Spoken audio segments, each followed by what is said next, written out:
Hey everybody, these are the footnotes for part 1, chapter 3 of Ingo Elbe's Marx in the West, the new reading of Marx in the Federal Republic since 1965. Part 1 of the book is titled Value Theoretical Foundations, Reflections, and chapter 3 is titled Object Theoretical Consequences.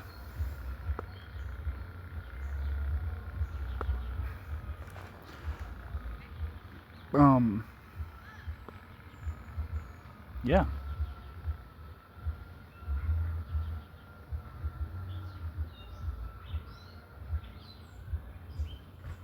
So here we go. Footnote 9. In Engels, a blacksmith and a peasant appear instead of a deer and beaver hunter. This is in reference to the instead is instead of Adam Smith's example. C. Smith, 1976, quote, "But though labor be the real measure of the exchangeable value of all commodities, it is not that by which their value is commonly estimated.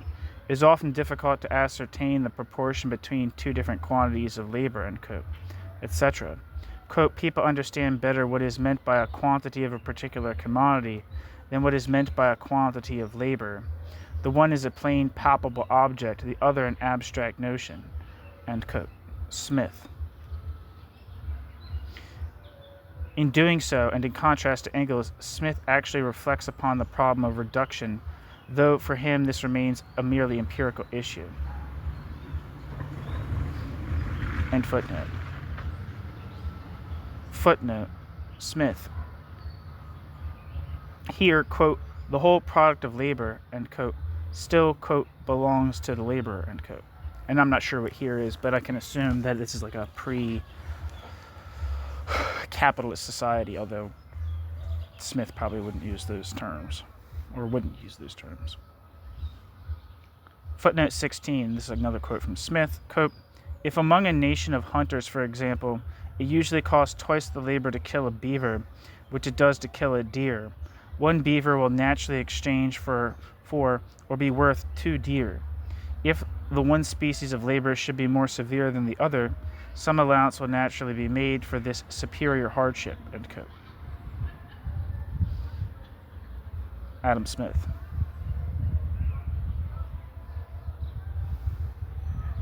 Footnote 20.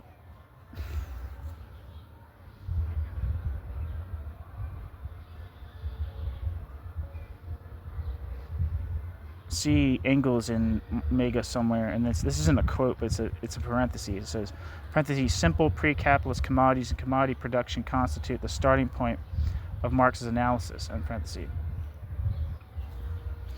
See as well how 1989, parenthesis, "the beginning of Marx's Capital is the bracket historically and bracket genetically primary element," end parenthesis.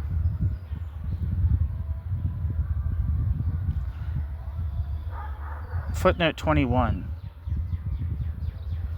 See Engels, Mega, in the Mega, parenthesis, "The subject is the self-employed peasant and artisan as owner of their means of production," end parenthesis.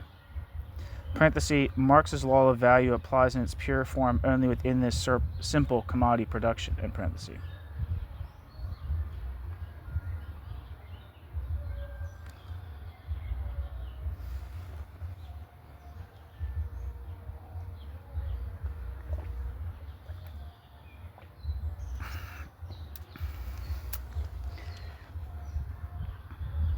Footnote 22.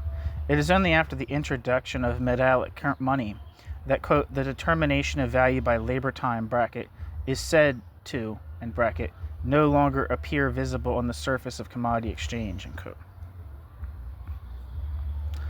And I'm pretty sure that's Engels' quote.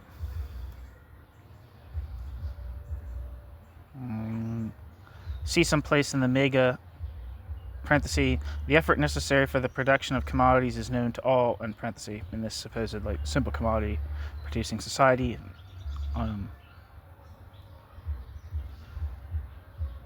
parentheses, farmers and artisans are not so foolish as to exchange unequal working times, which are measurable by the clock and known through experience or direct observation, in parentheses.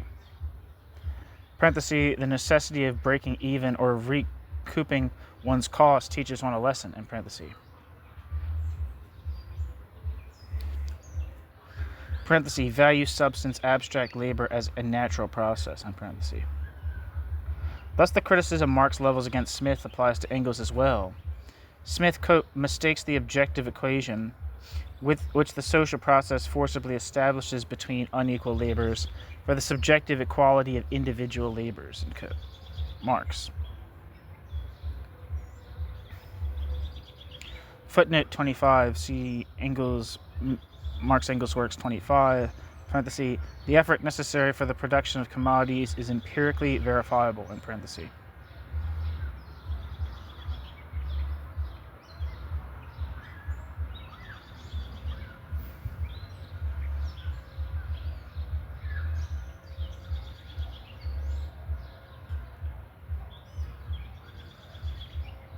Footnote 26, parenthesis, the development of forms of wealth is a material developmental necessity. See Holtzkamp, 1974, parenthesis, the development of forms of wealth is a material developmental necessity, in parenthesis. Parenthesis, a necessity to which people respond consciously based on insight into this necessity by inventing new forms of socialization, in parenthesis. See Haug, 1989, parenthesis, life interest drives towards the development of value forms, in parentheses.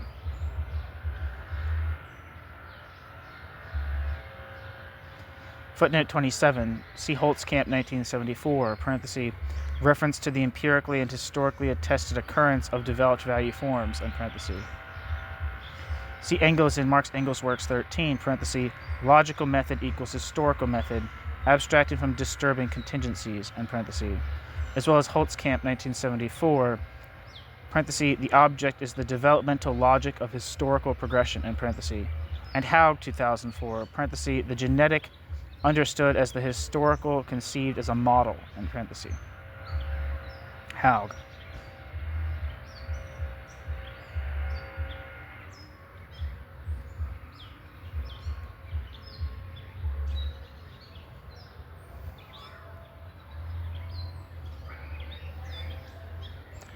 Footnote 48.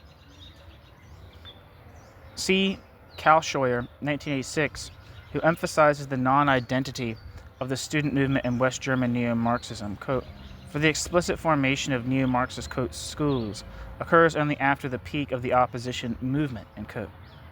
Thus, while Backhaus dates the inception of at least one of these, quote, schools to a time prior to the student movement, Karl Scheuer advances the opposing position. End footnote. Footnote, this, and I don't know what this is, appears to refer primarily to Backhaus himself, for such a clear critique of Engels is scarcely discernible in any text prior to those of Backhaus 1974 and Kitzsteiner 1977. Footnote 52. Backhaus draws upon the Lutheran theory of biblical exegesis, which views Scripture as a unified, meaningful whole, and pits the immediate literal sense against the multi-layered biblical interpretations of ecclesiastical tradition. For Luther, Scripture is regarded in this context as sui ipsius interpres, its own interpreter, thereby enabling an understanding of the Bible unmediated by orthodoxy and its professional custodians. Footnote 52. For a more detailed discussion of Backhaus's thesis regarding historicization and popularization and its plausibility, see Section 2 of Chapter 3 of this study. Section 2, Chapter 3 of Part 1 of this study.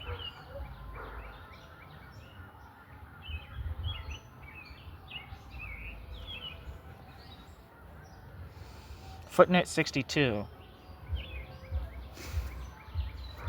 This point, whatever point that is, as well as Backhaus's further theses regarding popularization formulated in the fourth part in Chapter 1. Section 2, Chapter 3 of Part 1 of this study.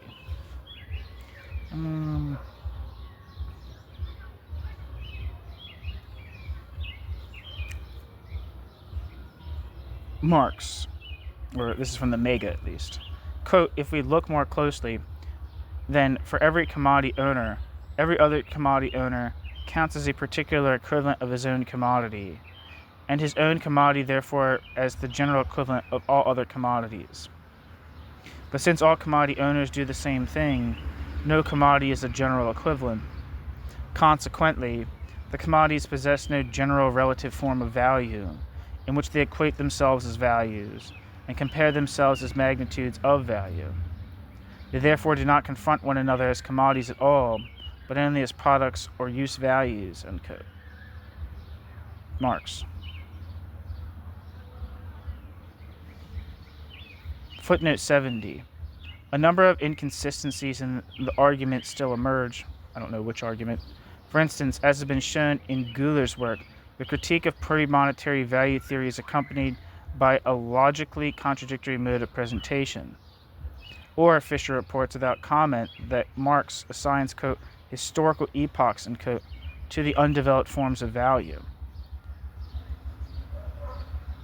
Quote, reconstruction means taking a theory apart and reassembling it in a new form in order to better achieve the goal it has set for itself, end quote. Backhaus, citing Habermas.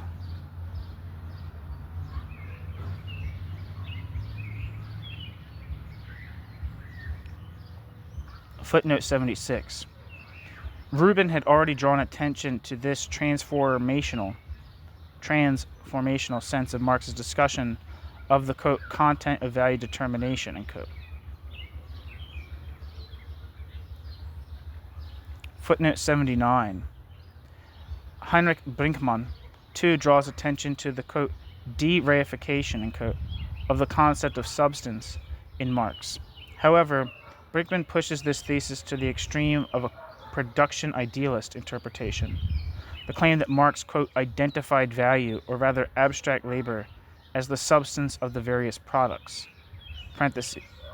Bracket, exclamation point, end bracket, end quote. Brinkmann, 1975. Footnote 80.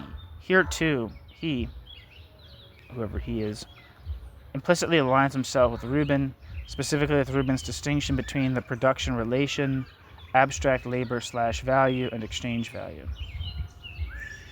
And footnote. In this context, the, quote, proportional distribution, end quote, or total labor asserts itself precisely in the form of a, quote, disproportionality relation, end quote.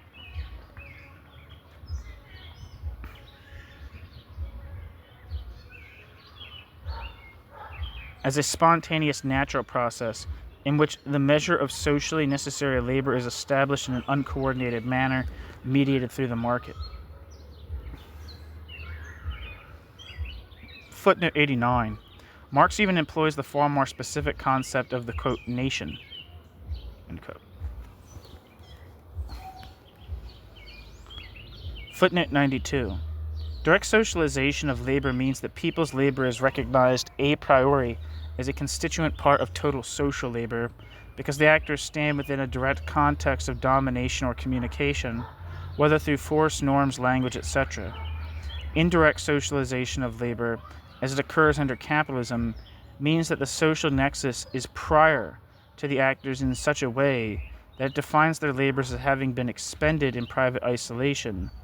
Consequently, these individuals, thus constituted as private producers, enter into a perpetually precarious social relationship with one another only retrospectively or indirectly, namely through the medium of their labor products, commodities understood as specifically social objects.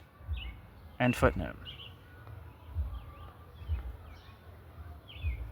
Footnote 95. Backhaus, too, emphasizes that value has a, quote, macroeconomic origin, end quote, and accuses Marxist debates of impermissibly separating and treating in isolation the complex of problems regarding value, money, and totality, which are constitutively interlinked.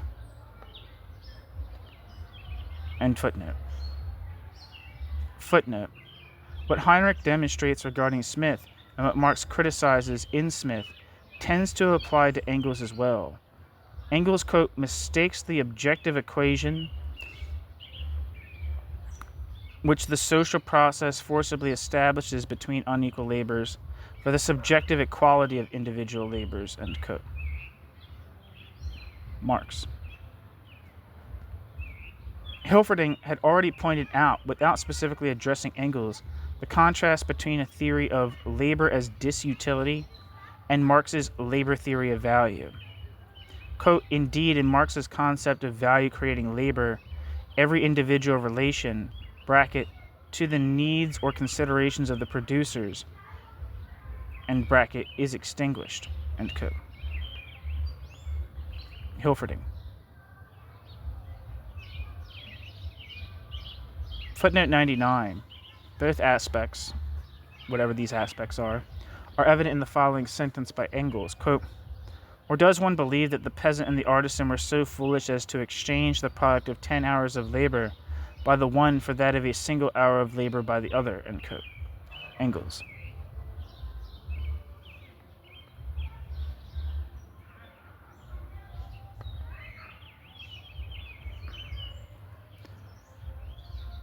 Footnote 107.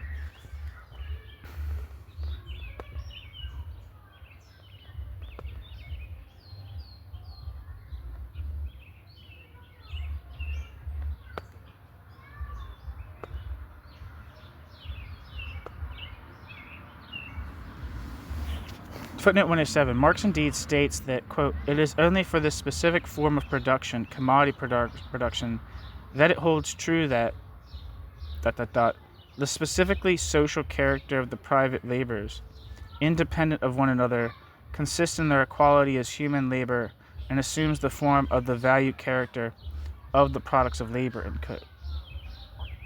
Marx. Quote, it is a specific social relation of the producers in which they equate their various useful types of labor as human labor, end quote.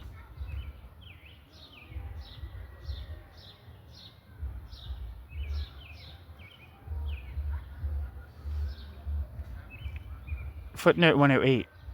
As it is most clearly and nuancedly articulated by Dieter Wolff. For a critique of this, see also Heinrich 1999 and Kurtz 2004. And I don't know what that's being referred to, what the it is in that sentence.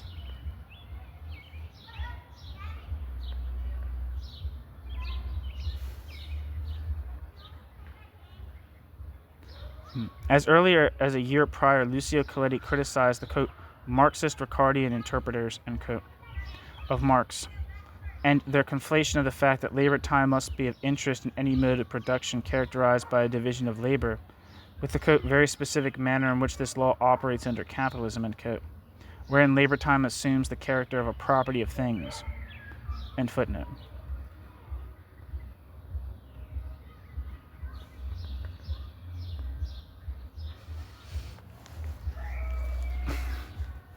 Footnote. Kirchhoff and Reutlinger explain this necessity as follows, quote, somehow value must be anchored in the material reality of society, otherwise it would be impossible to explain why anything at all can possess value. There must therefore be a reference standard for value, end quote. Kirchhoff and Reutlinger. Footnote, and this is from the Mega, quote, it is one of the fundamental defects of classical political economy that it never succeeded on the basis of its analysis of the commodity, and specifically of the value of the commodity, in discovering the form of value that constitutes it precisely as exchange value. Precisely in the works of its finest representatives, such as Adam Smith and Ricardo, it treats the form of value as something entirely indifferent or as something external to the nature of the commodity itself, end quote. Marx.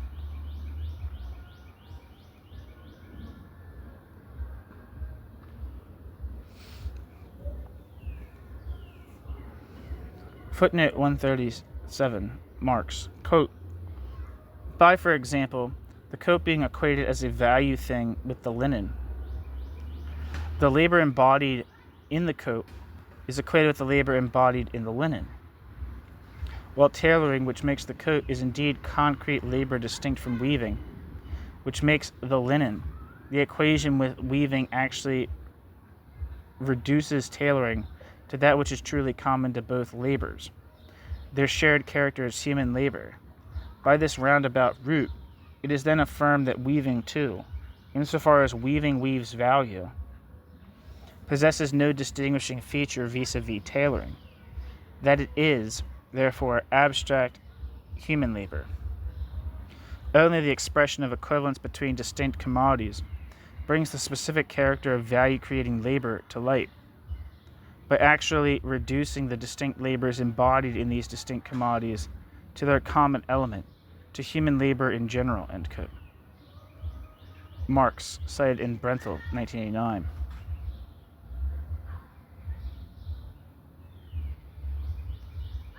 Footnote 142.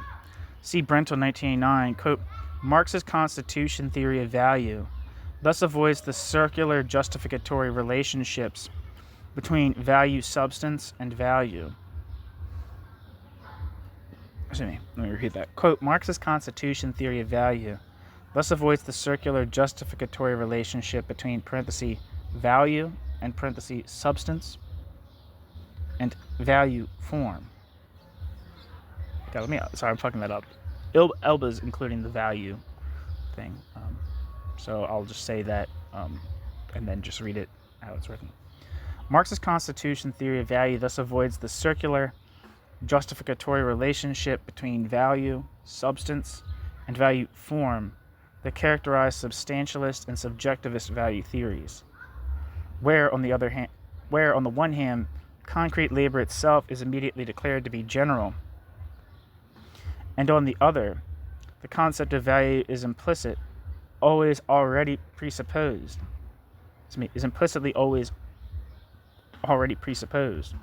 in that a commodity, which is therein always already price determined, conceived as a, quote, mere relational nexus, is declared to be the measure of the others, end quote.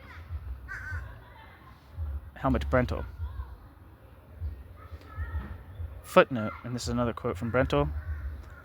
Marx, quote, identifies the, quote, commodity relation, end quote, as an expression of value and demonstrates, in the subsequent course of the analysis of the value form, that a theory of commodity relations, as a value theory, can be consistent only with the constitution of a general ... equivalent form, end quote. Helmut Brenthel.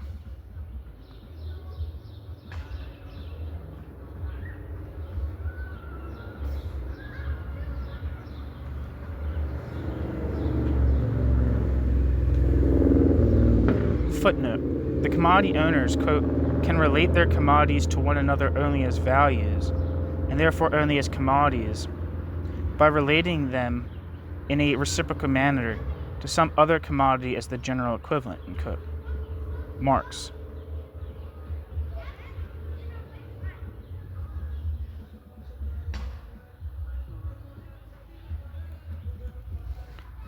Footnote 153. This is from the Mega. Quote, but if every commodity posits its own natural form over against all other commodities as the general equivalent form, then all commodities exclude all others from the general equivalent form, and therefore exclude themselves from the socially valid representation of their magnitudes of value. Okay. Marx. Footnote 154, another quote from Marx. Quote, were labor directly social, i.e. communal labor, then the product would acquire the directly social character of a communal product for their producers, but not the character of commodities for one another, end quote. Marx. Quote, in order to be immediately general money, it would have to be, from the outset, not particular labor, but general labor, i.e. posited from the outset as a member of the general production.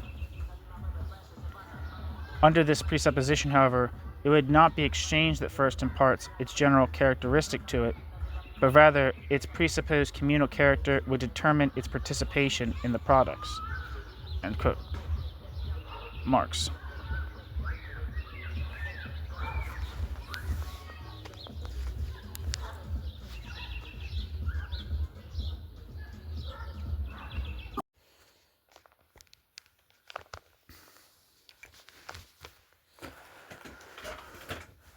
Footnote 155, Mega, quote, it, bracket, the product of labor, end bracket, possesses an immediately social form, insofar as its own corporeal or natural form is simultaneously the form of its exchangeability with other commodities, or serves as the value form for other commodities, end quote.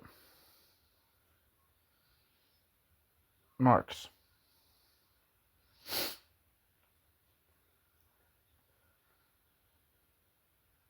Footnote, quote, I'm assuming this is also Mega, quote, the materially entirely distinct products of labor cannot possess the finished commodity form, and therefore cannot function as commodities in the exchange process without being represented as the material expression of the same equal human labor. That is to say, in order to acquire the finished commodity form, they must acquire a unified general relative value form. But this they can acquire only by singling out a specific type of commodity from their own ranks to serve as the general equivalent. End quote.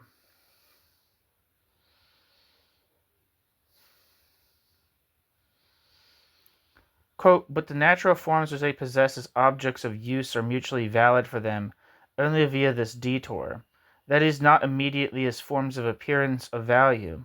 Insofar as they are immediate, they are therefore not immediately exchangeable. They thus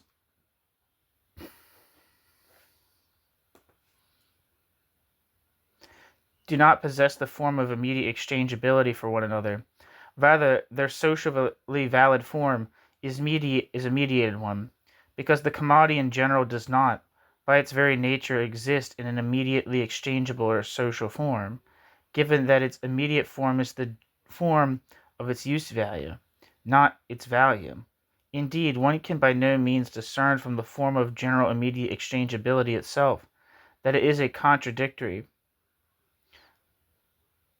the commodity form is just as inseparable from the form of non-immediate exchangeability as the positivity of one magnetic pole is from the negativity of the other. One may therefore imagine that one could stamp all commodities simultaneously with the mark of immediate exchangeability, just as one could imagine that one could turn all workers into capitalists. End quote. Marx.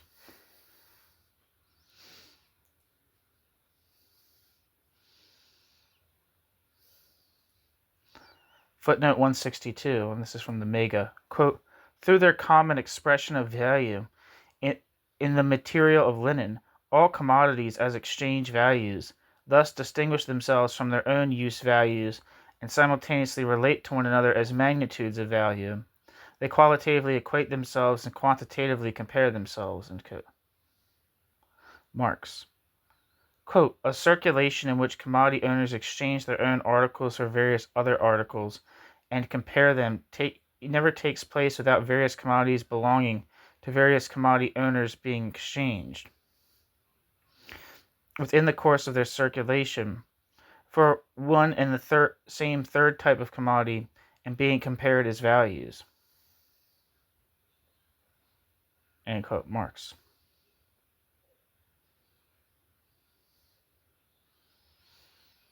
Footnote, and this is Dieter Wolf, quote, a contradiction now exists between value and use value because, for the sake of its appearance, value not only belongs to use value with inner necessity, but simultaneously strives away from it, becoming independent vis-a-vis it, for the only objective material in which it must appear as something objective is a use value, one, however, that is distinct from the use value of the first commodity.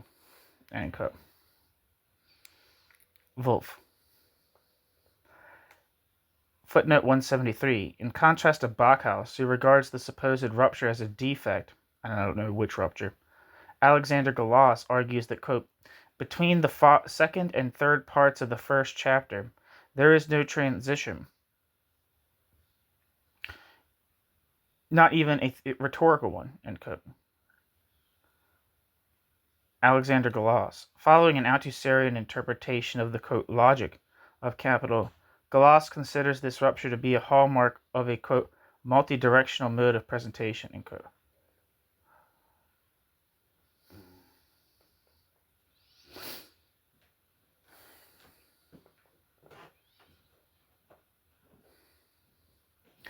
Footnote. Mega. Quote, private laborers do indeed function as members of the total social labor only through the relations in which exchange places the products of labor, and by means of these the producers themselves, unquote. Marx.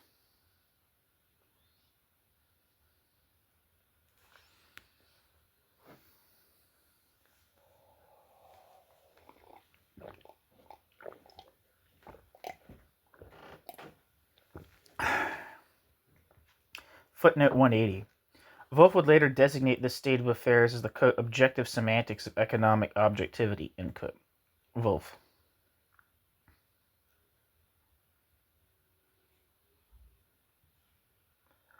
Footnote 188. Arndt regards this formulation, whatever formulation that is, as problematic. Arndt argues that it suggests conceiving of the commodity as a subject in a Hegelianizing sense. Consequently, it was rightly excised from the second edition of Capital. What now unfolds, it is argued, is no longer the contradiction of the commodity, but rather the process of exchange. However, the question arises as to what purpose, if any, remains for the analysis of the form of value, which extracts from the exchange process, given that it was not removed from the second edition.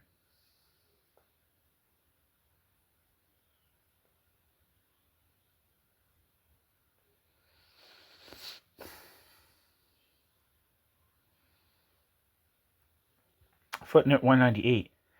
Here, Heinrich indeed, at least in part, Here Heinrich does indeed, at least in part, draw upon Althusser's characterization of the object of political economy. See chapter 1 of part 1 of the present work. Moreover, the critique of anthropologism in political economy is a recurring motif dating back to Western Marxism.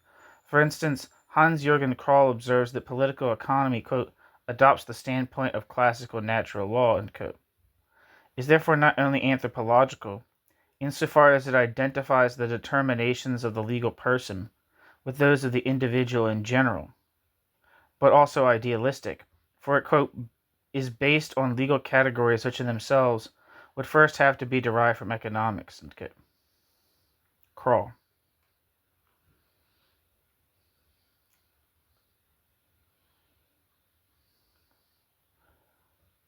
Footnote. Mega. Quote, since the exchange value of commodities is in fact nothing, but a relation of the labors of individuals to one another as equal in general, nothing but the objective expression of a specifically social form of labor, it is a tautology to say that labor is the sole source of exchange value, and therefore of wealth, insofar as it consists of exchange values. It is the same tautology to say that natural material as such possesses no exchange value, because it contains no labor, and that exchange value as such contains no natural material, end quote. Marx.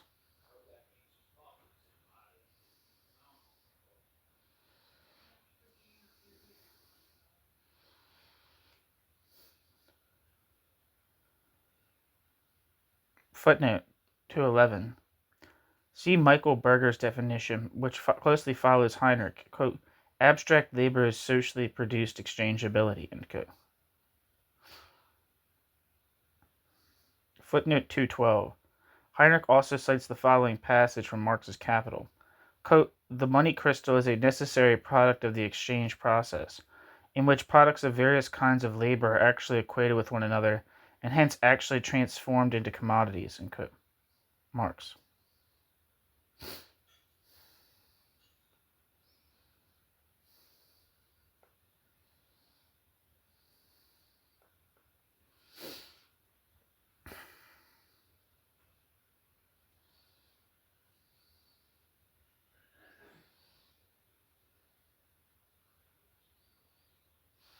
Footnote 213.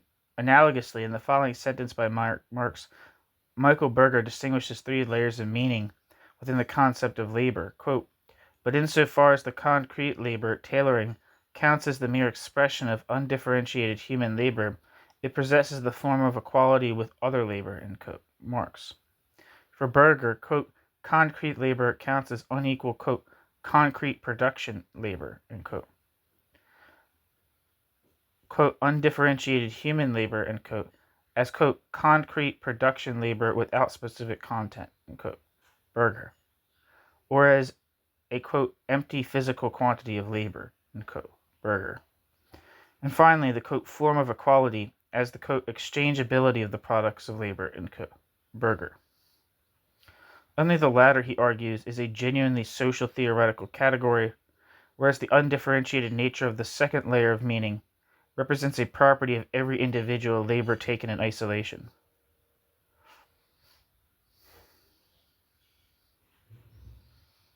And footnote.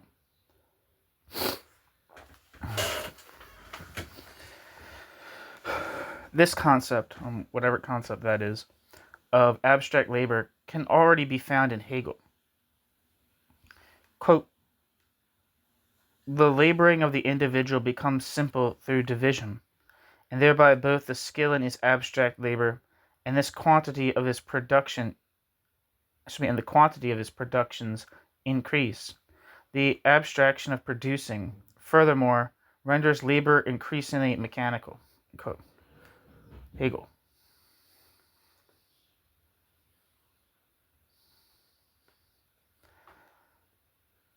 Footnote. 1 year after the initial publication of Heinrich's book, Wolf D. Hund, without reference to Heinrich, also identifies a, quote, secret double life, end quote, of the concept of abstract labor, which encompasses both a purely social and a, quote, substantiating, end quote, physiological naturalistic meaning.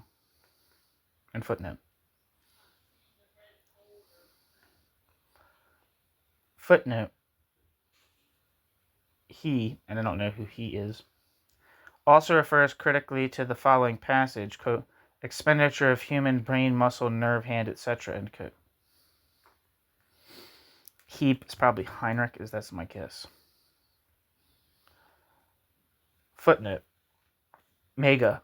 Quote, much more aptly, the anonymous predecessor of Adam Smith, cited in Note 9, states, quote, a man has spent a week on the production of this article of necessity, and he gives him another article in exchange, and he who gives him another article in exchange can not more accurately estimate what is truly equivalent than by calculating what cost him just as much labor and time.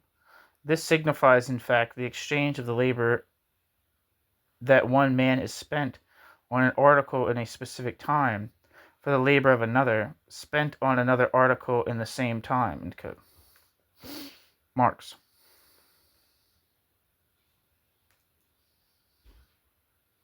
Footnote. On the reception history of the concept of abstract labor, see Heinrich, 1994.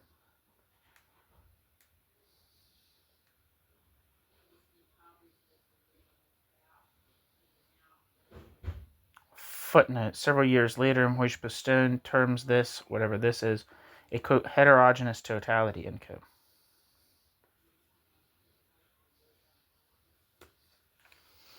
Footnote 233.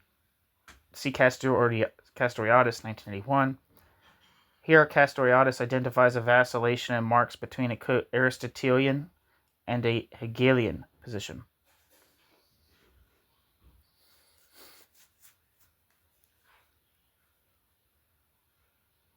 I think this is a reference to the Aristotelian aspect. Quote, capitalist economy actually transforms human beings and their diverse labors into measurable homogeneous entities and brings forth, for the first time, the specific entity, quote, abstract simple labor, end quote, end quote.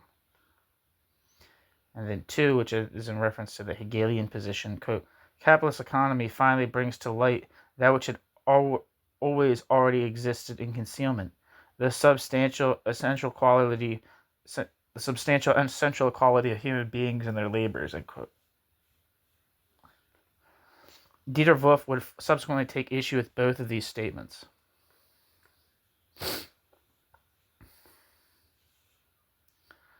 Footnote 234, Aristotle, quote, In truth, however, things that differ so widely from one another cannot become commensurable, yet insofar as need requires it, it is possible. Unquote. Footnote 235, Mega, quote, now, however, none of these private labors possesses in its natural form this specifically social form of abstract human labor, end quote. Marx.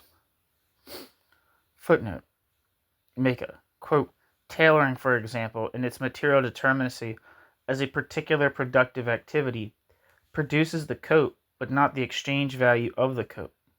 The latter it produces not as tailoring, but as abstract general labor, and this belongs to a social context that the tailor has not, quote, threaded together, end quote. Marx.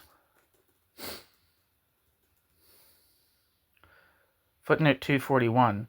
Ulrich Krause therefore also speaks of the, quote, pancake theory of value, end quote. Heinrich too refers to this characterization. And footnote. Mega cited in Heinrich. The entire passage reads, quote, thus the coat and the linen were reduced, as values, each taken in isolation, to nothing but the objectification of human labor per se. But in this reduction it was forgotten that neither, taken in isolation, constitutes such objective value reality. Rather, they possess such reality only insofar as they share a common objective reality. Outside of the relationship to one another, the relationship in which they count as equivalents, neither the coat nor the linen possess objective value reality, nor do they possess objective reality as mere, quote, jellies of human labor per se. They possess this social objective reality, moreover, only as a social relationship, parenthesis, within a social relationship, end parenthesis, end quote. Marx. Quote, a product of labor considered in isolation is therefore not a value, any more than it is a commodity. It becomes a value only in its unity with another product of labor, or within the relationship in which the various products of labor, as crystals of the same unity, human labor, are equated with one another, end quote. Marx.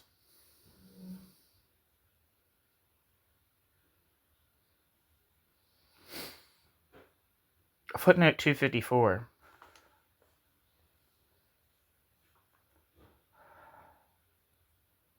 Moreover, alienated labor is by no means identical to abstract labor in the sense of value theory.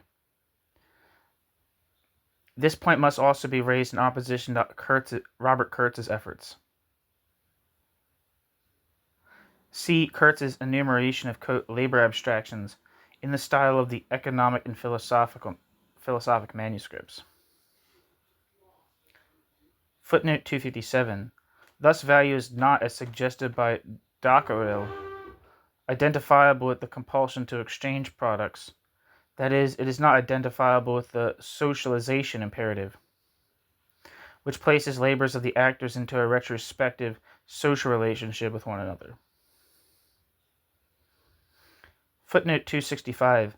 Behrens also cites average labor, which manifests itself solely in money, as an argument for a monetary theory of value.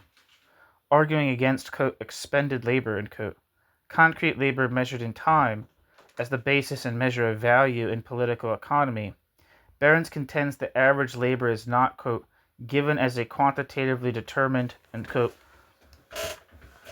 is not, quote, given as quantitatively determined, end quote, prior to exchange. Rather, it is, quote, modified by the worker's skill, the division of labor, both intra-firm and societal, and ultimately all conditions of productivity. According to Heinrich, such an argument would still be open to criticism as being, quote, concretistic, end quote. Quote, however, quote, socially necessary labor time, end quote, defined in this way merely reduces various individual expenditures of the same type to concrete labor to an average measure. If this is already taken as the final word regarding the measure of the magnitude of value, then one has not only made concrete labor the measure of abstract labor, but one also implicitly assumes that the value of an individual good can be measured independently of exchange, end quote. Heinrich.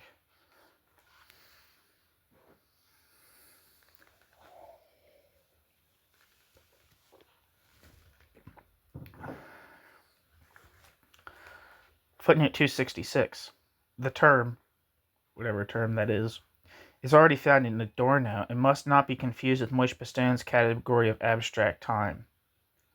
According to Pastone, abstract time is the modern standard by which, in Heinrich's terminology, the concrete labor time of an individual is also determined, abstracted from its specific form of activity, that is, independently of specific events.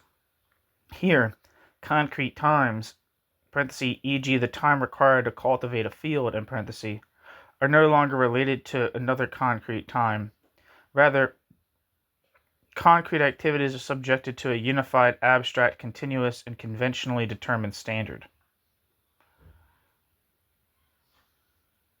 Footnote 268. Heinrich, quote, however, what constitutes the average or, quote, normal level of technology and skill is determined only during exchange on the market. What is, quote, normal depends on which producers actually appear on the market. ... Thus, while socially necessary labor time does depend on production conditions, it is only in exchange that the, quote, average determining this time actually comes into existence, unquote. Heinrich.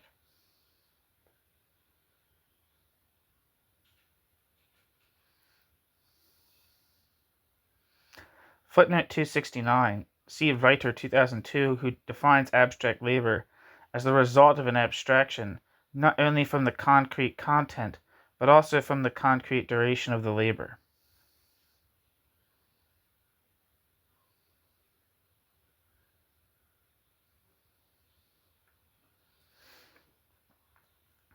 Footnote 274.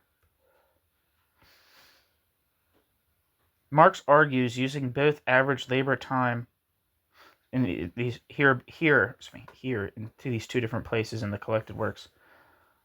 Marx argues using average labor time and the, quote, market stomach, end quote, i.e. effective demand, as determinants of the magnitude of value, and states that, quote, necessary labor time acquires a different meaning here, end quote. Marx. Footnote 276. Joachim Nninga, too, considers the thesis that effective demand enters into the determination of value to be circular. However, in doing so, he simultaneously rejects the dual determination of socially necessary labor. Footnote 278. Steinfort.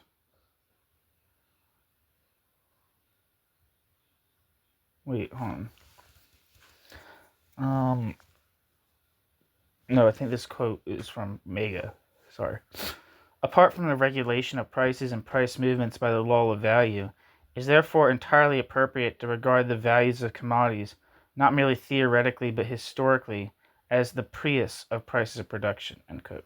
No, that's Steinfort. That's Steinfort, I'm pretty sure.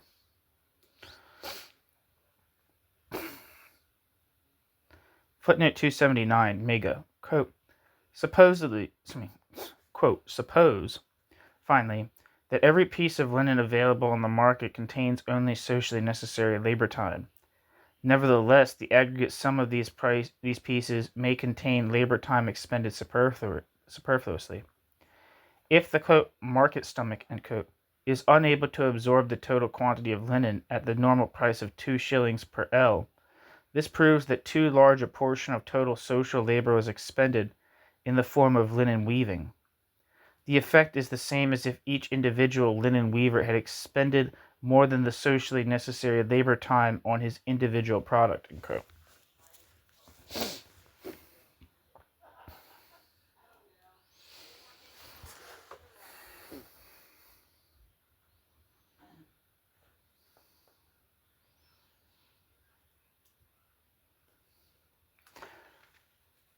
Footnote, according to Heinrich, however, in the event that supply exceeds the effective demand, there are two possibilities for determining the magnitude of value.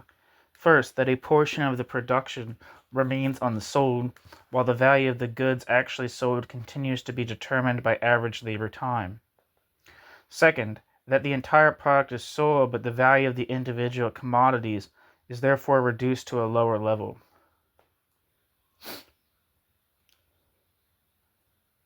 Footnote 285.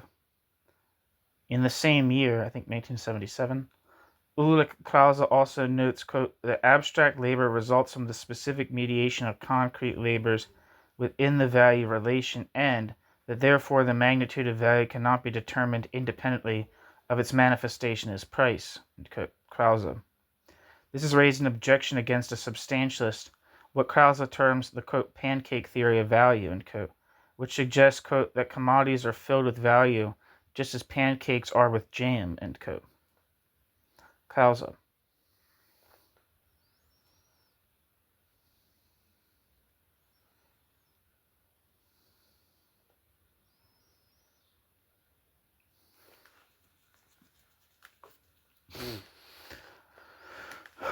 Footnote 303. This, whatever this is asserted, for example, by Kuna. Quote, money is simultaneously and in the same respect a thing and a non-thing, namely a social relation, end quote. Kuna.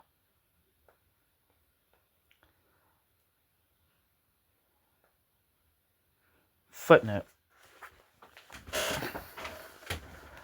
Yanis Milios goes even further. He asserts, quote, that money, parenthesis, even, quote, commodity money, end quote, in parenthesis, cannot by definition be a commodity, end quote, Milios, because the equivalent form as such receives no expression of value. It is supposedly not a commodity either, i.e. not a product of labor possessing the attributes of both value and use value.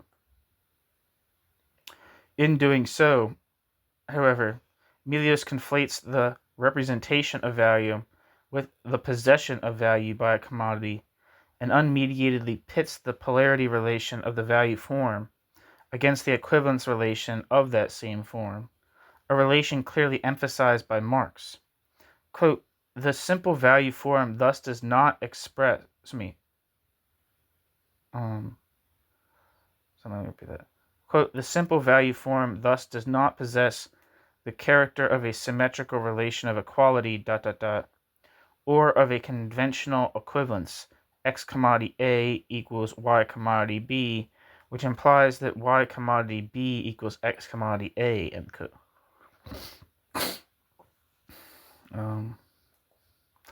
Believe that's Milios.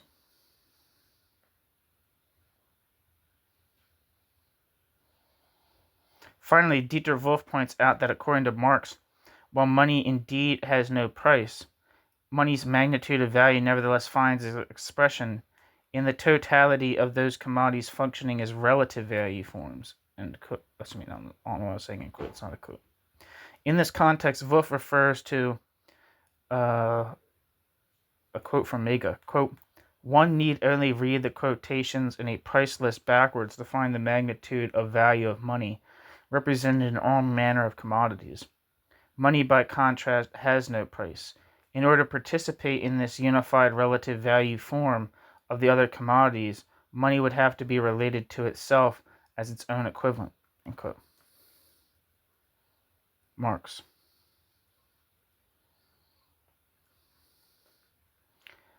Footnote 311. According to Ingo Stutzla, this line of argument, which is criticized by Heinrich, thus relies on a pre-monetary theory of value. If, according to this view, money must itself possess value, in order to be able to express value, the question arises as to how its value, quote, can be conceptually fixed, quote, Stutzla.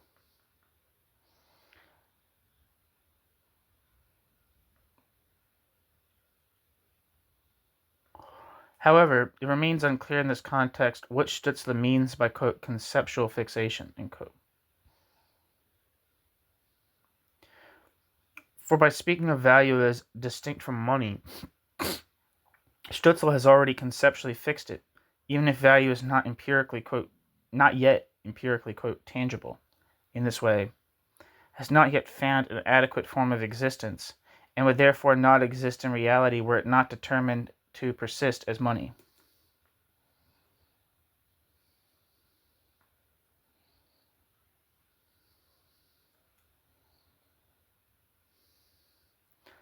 Footnote 322. Christoph Henning proceeds in a similar manner, even if having been trained by Steinfort, Christoph Henning does not share Haug's empiricism and historicism. However, Henning permits himself a gross misrepresentation of the approaches grouped around the concept of logico-systematic derivation, lumping them together as a Hegelianizing deduction Marxism. Here, too, conceptual derivation and Hegelianism are once again illicitly conflated. Henning seeks to critique this position, proceeding from an interpretation of Marx grounded in model theory. Equally difficult to comprehend is the subsumption, which remains entirely within this generalizing context, of Dieter Wolff, or even Klaus Holtz, under the label of a Hegelianizing reading of Marx. The most radical reduction, however, underlies the work of Klaus Holtz himself. He identifies dialectic's tout court with derivation, and later in turn with modes of justification rooted in a philosophy of identity, thereby ignoring all the sophisticated contributions made by the new Marx reading to the subject of the mode of presentation. Missing, for example, are Bader, Steinfort, Kosiba, Wolff, Heinrich, Brentel, and Arndt.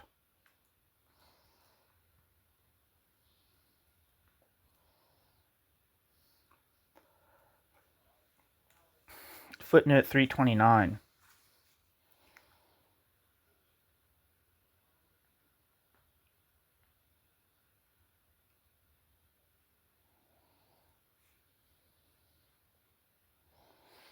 I'm not sure what this quote is from. I think it's from the Marx Engels work.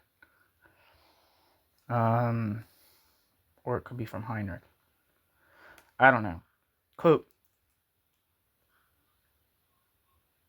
it is the, quote, natural endeavor, unquote, of a German professor of economics to derive the economic category, quote, value, from a, quote, concept, and he achieves this by renaming, quote, in accordance with German linguistic usage, unquote, that which in political economy is commonly called, quote, use value, simply, quote, value, tout court.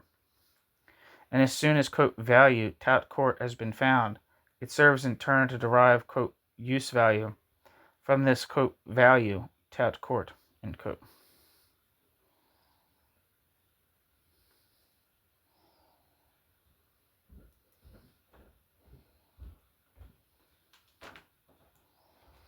I think that might be Marx cited in Heinrich, but I'm not sure who to attribute that quote to. Footnote 332. As early as Kittsteiner 1980, it is noted, quote, that Marx's polemic against Adolf Wagner by no means contradicts this problem formulation, end quote.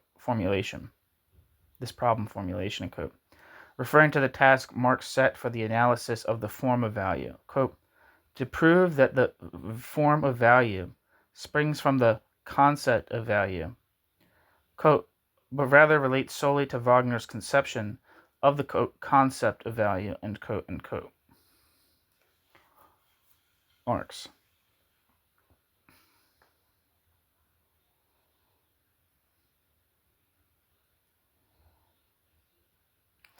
Footnote 333. A similar formulation can be found in the second edition. The mere synonymous use of, quote, concept of value and, quote, nature of commodity value, end quote, in the supplements indicates what is at issue for Marx, namely that the former theoretically grasps the latter.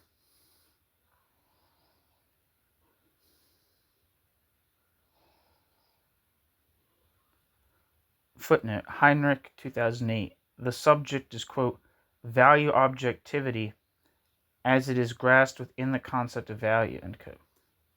And I don't know what the subject is either.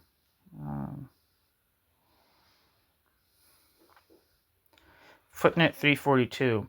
Marx quotes this passage as follows, quote, the concept, which is initially merely subjective, proceeds, without requiring any external material or matter to do so, and in accordance with its own activity to objectify itself, end quote, unquote. Hegel. Marx quoting Hegel.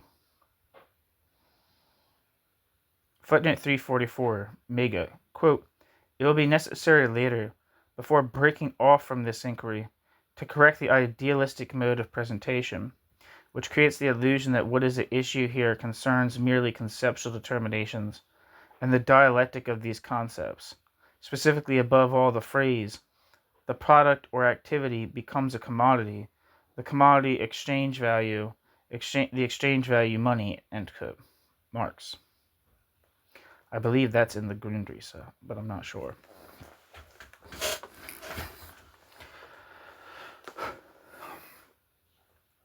Footnote 345. He, whoever he is, speaks of, quote, partial analogies, end quote, to Hegel's logic. That might be Schroeder, who's being referred to here. Analogies which, however, are simultaneously supported by texts of French political economy that implicitly operate with dialectical figures of argumentation.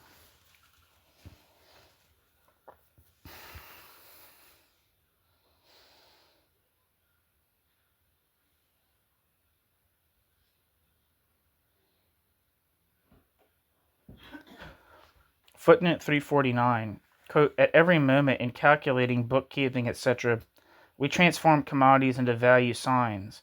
We fix them as mere exchange values, abstracting from their material substance and all their natural properties. On paper, in the mind, this metamorphosis takes place through mere abstraction, but in actual exchange, a real mediation is necessary, a means to effect this abstraction, end quote. Marx. Footnote 351. Marx himself never revisited this idea. He is telling that some proponents of the new Marx reading refer affirmatively to this mystifying position. The step of conceiving the object of the critique of political economy as something paradoxical and logically irrational is merely the immediate consequence of this approach.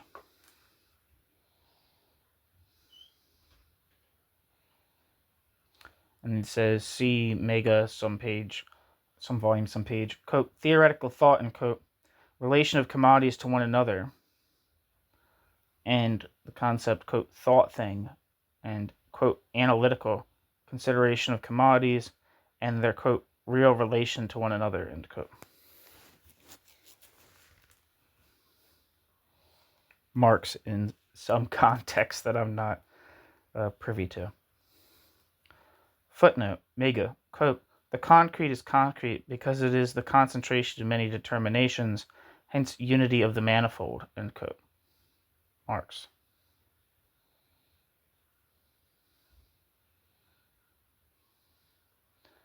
Footnote 366. In doing so, whatever he's doing, Haug employs the terminology already cultivated by Engels to distinguish Marx's approach of, quote, materialism, empirically ascertainable facts, real process, and, quote, versus, quote, idealism, abstract thought process, purely abstract realm, end quote.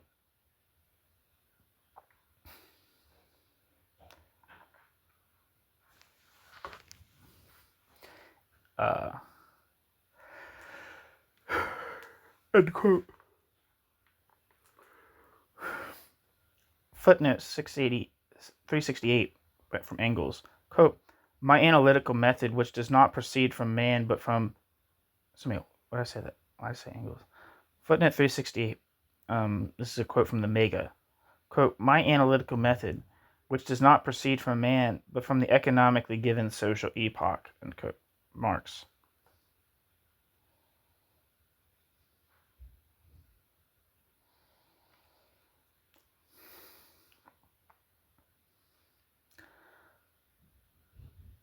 Footnote, Haug, quote, the genetic, however, can indeed be understood as the historical conceived in a model-like fashion, as if, quote, in a laboratory-like pure culture, end quote. I don't know who that quote's from. ... end quote. Wolfgang Fritz Haug.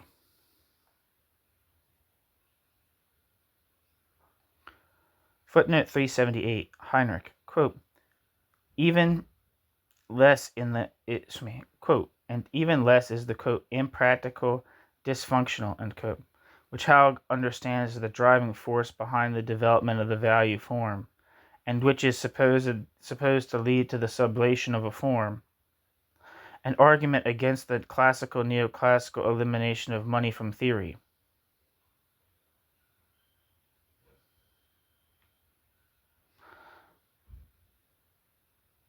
For there, it is by no means disputed that money is practical and functional. Indeed, the introduction of money is justified here exclusively on the basis of such considerations of convenience on the part of those engaged in exchange, that both Smith and Engels understand money as a cleverly devised expedient was demonstrated at the beginning of this chapter.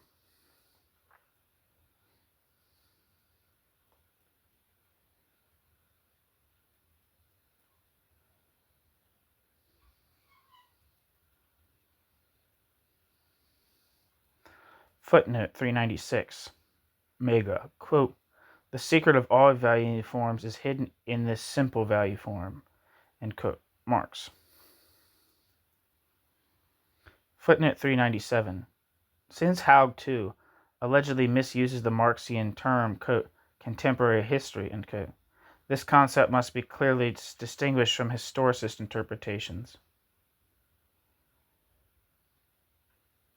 According to Wolff, quote, "contemporary history," end quote, signifies neither A, past history, nor B, the history of capital from its origins to the present day, nor even C, the history of capital during Marx's own time.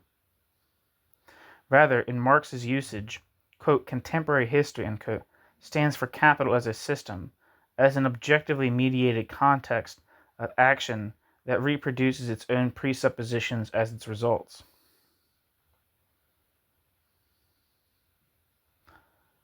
Footnote 377. Not footnote 377. Footnote 400.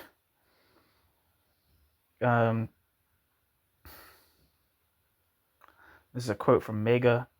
Quote, "This example of labor demonstrates how strikingly even the most abstract categories, despite their validity for all epochs, are, precisely because of their abstraction, nevertheless, in the very determinacy of this abstraction itself, equally the product of historical conditions, and possesses their full validity only for and within these conditions," end quote.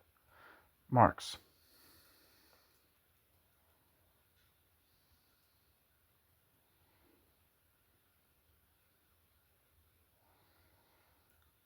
Footnote 411. Although his work was published in 1993, Holtz does not engage with any of the more recent works on value theory associated with the new Marx reading.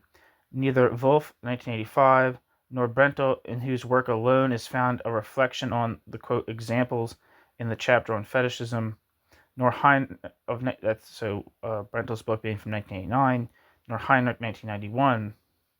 For Holtz, the only texts that qualify as a, quote, more recent exposition of the problematic of the value form, end quote, are those by Hans-Georg Backhaus dating from 1969, 1974, and 1975. This approach, however, is deliberate, for Holtz seeks to identify Backhaus's Hegelianizing reading with Dialectic's tout court, only to be able to subsequently dismiss it. It is all the more astonishing, therefore, that Christoph Henning, without further explanation, classifies Holtz as belonging to the, quote, Hegelian Marxism, end quote, approach.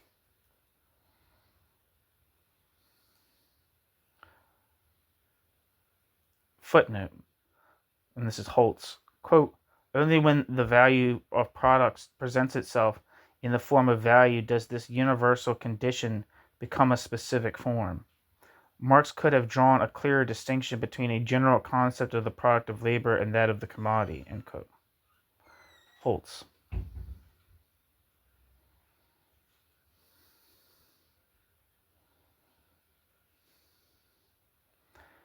Footnote 415. See in general the critical discussion of the concept of the, quote, content of value determination, end quote, in Wolff, 2006, and Heinrich, 2008, specifically regarding the Robinson example. And footnote. See Andres Arndt, who likewise refers to this passage, whatever passage is being referred to, but, unlike Holtz, recognizes that Marx here declares value to be, quote, unambiguously a specific historical form, end quote. Arndt. Quote, the concept of value is the conceptual construct of commodity value, which is analytically distinguishable from the co-original form of value, because, in contrast to the form of value, it denotes the origin of commodities in the labor process. End quote.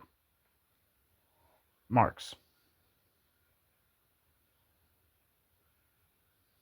That's not from Marx. Let me repeat that sentence.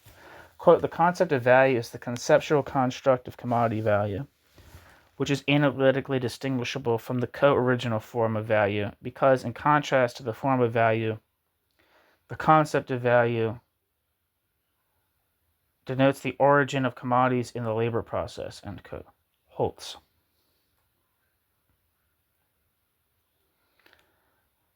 Footnote 418. Holtz employs without a corresponding citation precisely Brentel's thesis and vocabulary. Footnote 419. Quote, and this is Holtz, the attempt to derive the form of value from value fails if it does not proceed from the constitution of the commodity form, and thus from the co-originality of commodity value and the form of value. End quote. Holtz. This is precisely the central point of the critique leveled by Ritzert, Brentel, and Heinrich against any, quote, germ cell dialectic, end quote.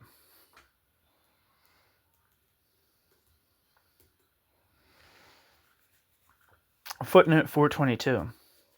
Here the concept of value is correct. Wherever here is. The concept of value is correctly defined as the, quote, most abstract and most general rule of this, bracket, the capitalist, and bracket, economic structure. The relating of labor products through their character as being labor products, end quote.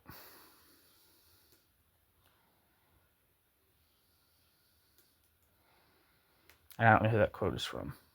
I think that's probably Holtz. That's who's we've been talking about for the past bit. Anyway, moving on.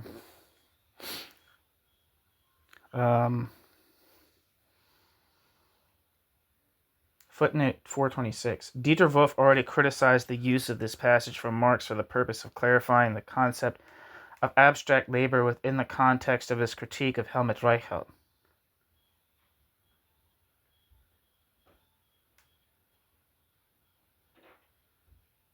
The point, Dieter Wolff argues, is that concrete labor is no longer inextricably bound up with the immediate producers as a social determination.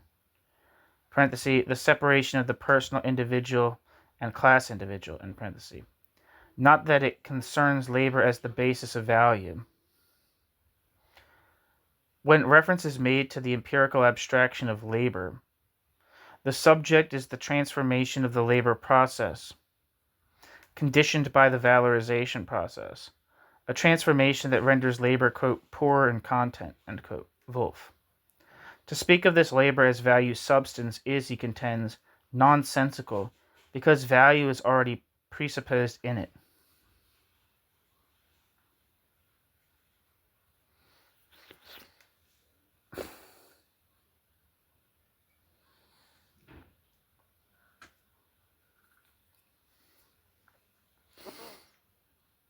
Footnote 428. A point which Eber consequently incorrectly finds it necessary to reintroduce at a later stage.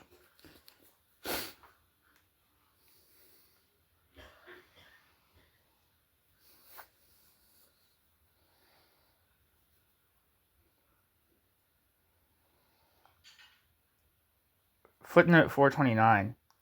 Pistone warrants inclusion in this study for two reasons.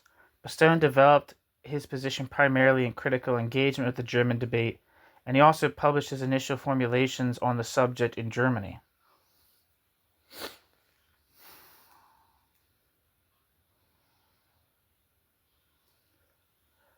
Footnote 433. However, Pistone mentions Brentel just as little as he does the majority of the relevant literature on value theory from the 1970s through the 1990s in general. Thus, it is easy to give one's own work the veneer of unprecedented originality, as Pistone does ad nauseum, even though he constantly cites positions without attribution that were already well known prior to 1993 when the book was published in its original English edition. This becomes most evident in the section concerning the relationship between Hegel and Marx. And yeah, this is a common criticism of Pistone from Germany. I mean, not that it's necessarily an originality contest or anything like that, and that's should be the earmark of anything. Obviously, when social scientists or scientists, I guess in general, discover anything, it's good to,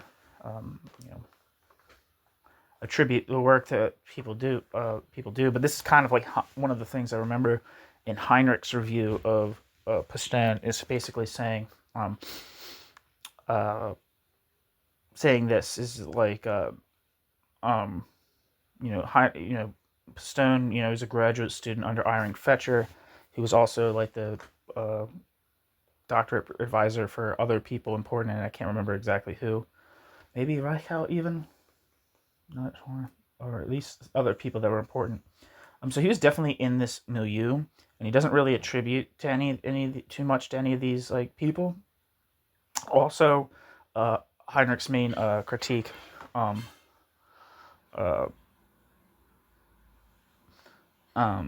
is that as opposed to other people within this critique, like he doesn't, Stone doesn't really hammer in like the necessity of money, or that value is a specifically like market category and not just like some kind of like category of like quantifying labor as such. Like he is like Pistone, at least to my memory and to my memory of the critique of Pistone that Heinrich's on Libcom, is basically like Pistone's kind of like almost talking about, it's like a critique of like quantification or whatever, kind of like, or something to that respect, some kind of like abstract quantifying of like the particularity of labor, right? It's kind of, or something like that, particular labors, and kind of like the subordination of I guess like human life to numbers. There seems like there seems like a certain kind of, I don't know, and this is true of a lot of those people, that crisis people. I think there's a degree of that are kind of like influenced and more Pistone-esque than others. A little bit of a romantic anti-quantification streak. Maybe that's unfair, but definitely not really recognizing value as kind of something that's very much an exchange, market-based phenomenon.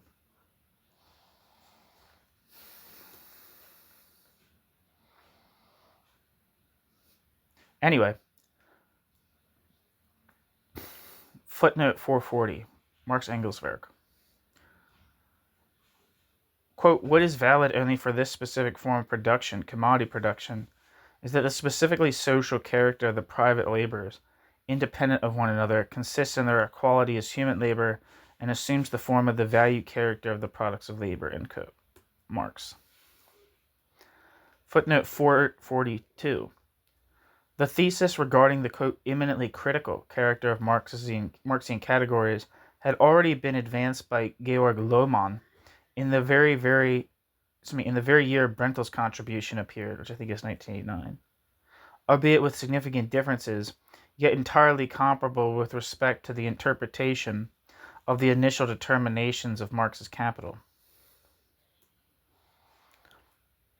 There too, in opposition to Castoriadis' thesis regarding contradictory positions within Marx's thought, the, quote, physiology passage, end quote, is interpreted as an introduction of economic categories in the mode of a, quote, representational mode of cognition proceeding from circulation, end quote, which is intended to characterize the specifically bourgeois form of self-understanding. Consequently, it is argued, one cannot, quote, attribute what is intended to be revealed as a self-contradiction of a biased conception of the antinomical character of Marxian theory. Parenthesis, exclamation point, in parenthesis, end quote.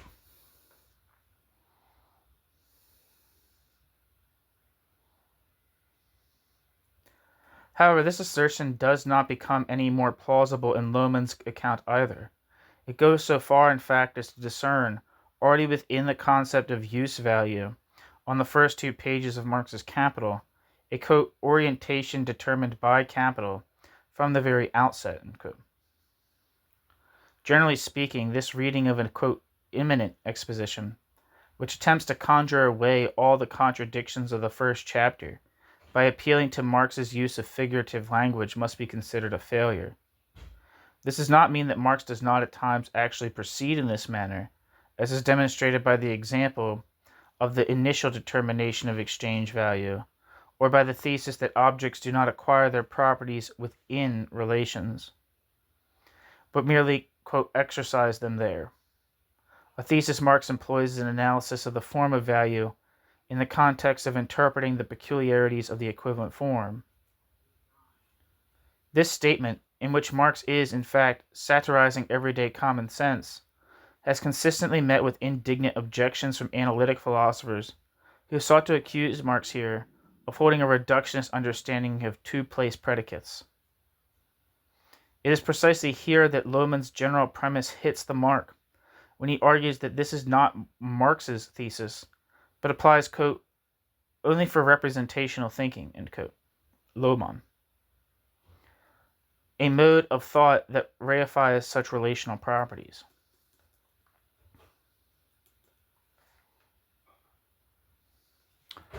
Footnote 444.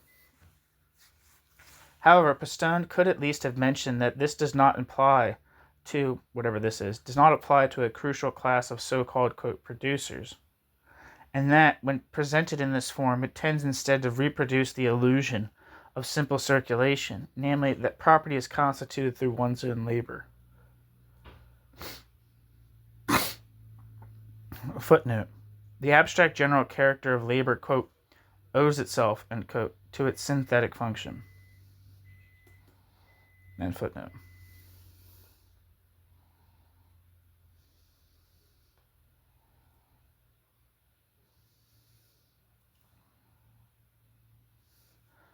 Georg Lohmann argues in a similar vein, similar to who, I don't know, without recourse to Kurtz. He speaks of a, quote, reductive determination, end quote, of use value and of the useful labor producing it on, and the useful labor producing use value on Marx's part. The concept of use value, Lohmann claims, possesses there, quote, from the very beginning an orientation determined by capital, end quote, Lohmann, because it is formulated with indifference toward concrete needs and thus shrinks to the, quote, residual determination of being useful in some way or another at all, end quote, at all, end quote. However, this fails to recognize the peculiar character of the abstraction, quote, use value, and reads too much into the initial categories of Marx's Capital. Thus, for instance, Lohmann argues that Marx speaks of, quote, use value only, quote, as soon as a product of labor appears as a commodity, end quote.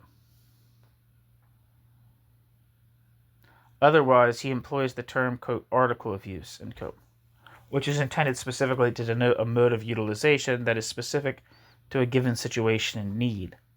Indeed, in the context of elucidating the differences between the exchange of products and exchange of commodities in the second chapter of Marx's Capital, there is explicit mention of, quote, exchanged and, quote, articles of use, end quote. Marx. However, Lohmann's further thesis that the concept of use value is employed only within the context of commodities is unverifiable even from a purely philological standpoint. Thus, on page 50 of the Marx-Engels Works 23, one reads the following sentence, quote, use values constitute the material content whatever its social form may be, end quote, Marx. On page 75, Marx also employs the category, quote, article of use, end quote, to denote the material aspect of a commodity. Furthermore, in the additions and alterations to the first volume, the transhistorical significance of the concept of use value is likewise made evident. Quote, the product of labor is in all social states a use value or an article of use, end quote.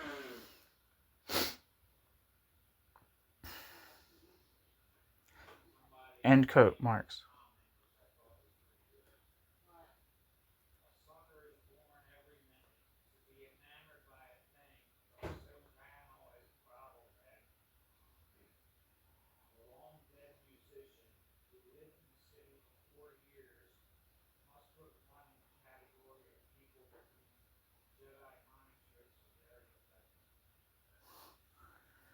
Footnote, this argument is marshaled against Bumbaver, whatever that argument is.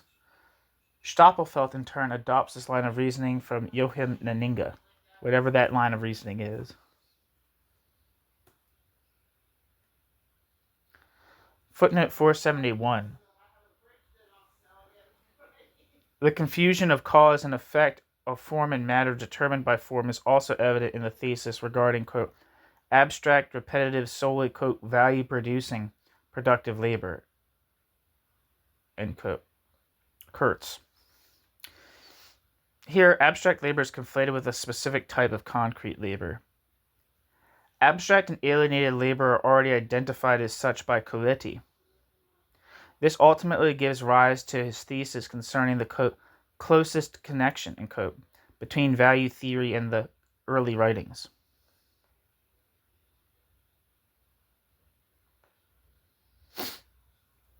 Footnote 474. See Behrens, Hafner et al. 2000, page 6. Quote, Kurtz's construction thus falls apart into a conception of labor value as the product of living labor as an object, and a conception of value as an abstract universal, which ultimately presents itself as a normative orientation for the agents of circulation. The revolution would then consist solely in a shift of the normative paradigm. Quote, simply stop believing in it, end quote, end quote. Diethard Behrens and Cornelia Hafner. I'm actually doing what I'm doing right now. I'm translating their book, Western Marxism, an introduction, with the same way I translated this book. Google.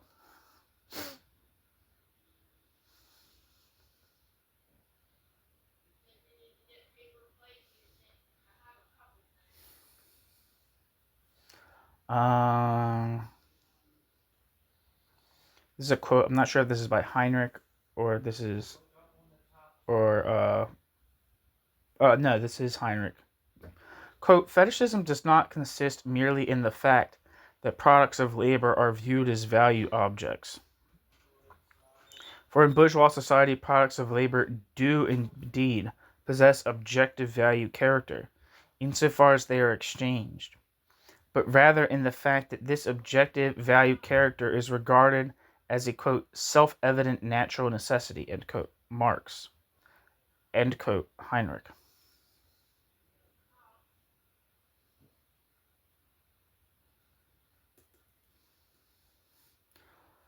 Footnote 480. This conflation is also found among many others in Stefan Grigat, who in turn refers to Backhaus and Reichel. According to Grigat, quote, value exists only in the conceptions of human beings, which are based on their everyday experiences. It is precisely through this that it becomes real, end quote. Grigat. Thus, value is ultimately conceptualized in a symbolic interactionist manner in the spirit of the Thomas theorem. Parenthesis, quote, if men define situations as real, they are real in their consequences, end quote. While the objective mediation of producers under capitalism is ignored.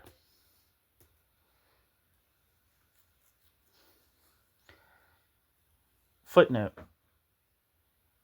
See Behrens, Hafner et al. 2000, who note that in Kurtz's work, quote, labor is conceived, as it is in Smith, as quantitatively understood, individually expended effort, end quote.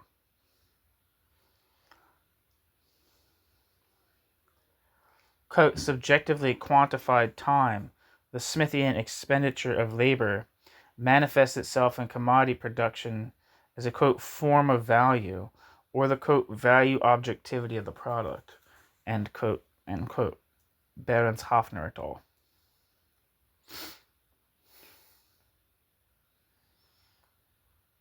Footnote. See Kurtz 2004. Value is, quote, the social objectivity of the commodity, including the individual commodity, prior to and independent of the secondary exchange relation, end quote. Robert Kurtz.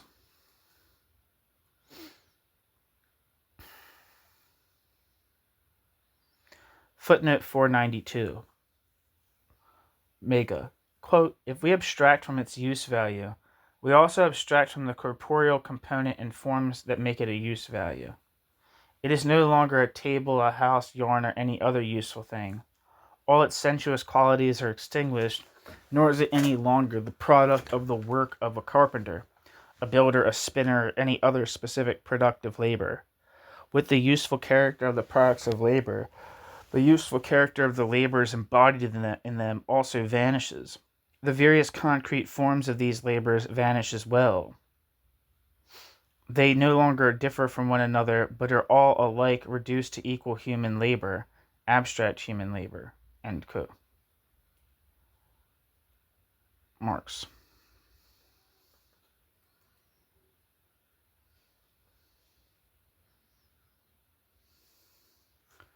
Footnote. See Wolff 2004, quote, an abstractly general property, in the sense of something common to various things, can only be grasped conceptually through thought by an observer and expressed linguistically, end quote. Wolff.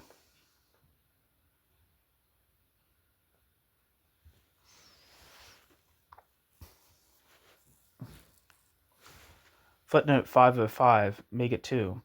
See Mega 2, some volume, where Marx notes, quote, that while a commodity does not contain two different sorts of labor, the same labor is nevertheless determined in different and indeed opposed ways, depending on whether it is related to the commodity's use value as its product or to the commodity's value as its merely objective expression. Okay. Marx.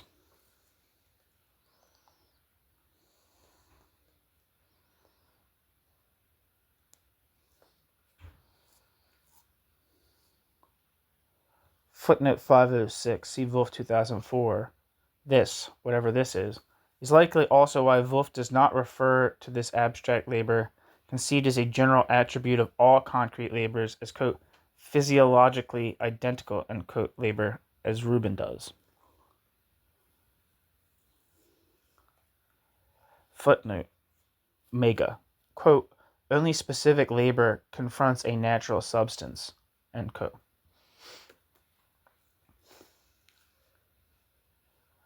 Marx.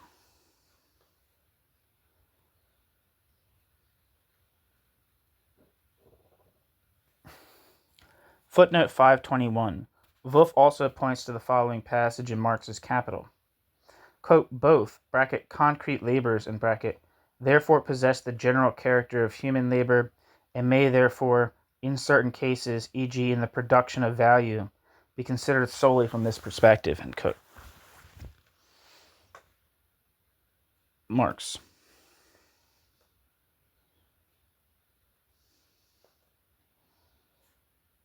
Footnote 524, quote, and I'm not sure this quote is from, maybe Wolff. Quote, it would be just as mystically irrational if exchange were to create, as it were, out of nothing, the abstract general characteristic that concretely useful labors possess even outside of exchange, end quote. Wolff, 2005.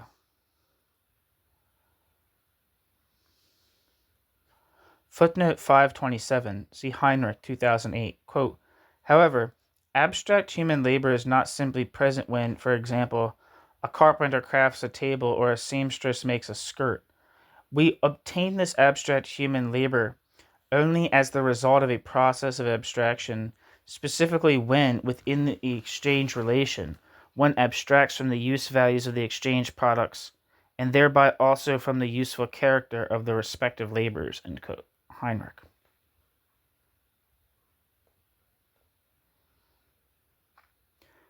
Footnote, quote, and I think this is from Reichelt, quote, Marx speaks of labor as the content of the form, and simultaneously poses the question, why does this content assume that particular form? His premise prefigures his statements. Since commodities exist as an immediate unity prior to exchange, they must also exhibit this, quote, general content prior to exchange and prior to the formation of money. Marx is thus investigating a content that can be examined in isolation from the form, end quote. Reichel.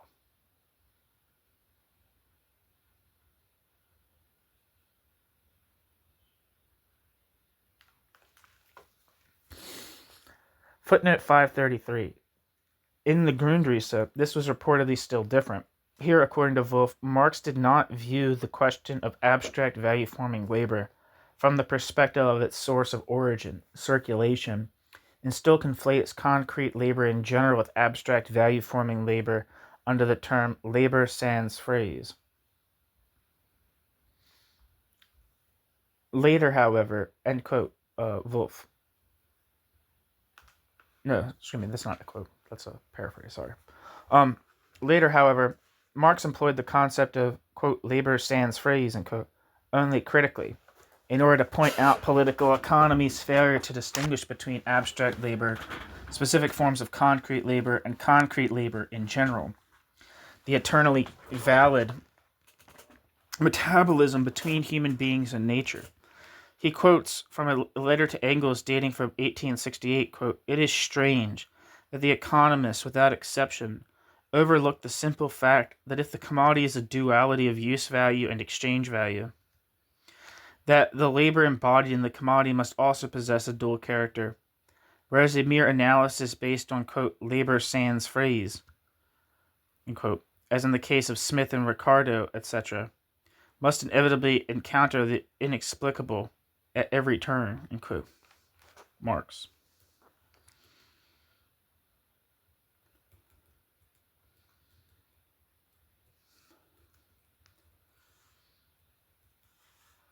Footnote, as with Brinkman 1975, who defines it, whatever it is, as the, quote, statistical average of all labor time expended on the production of the product, end quote.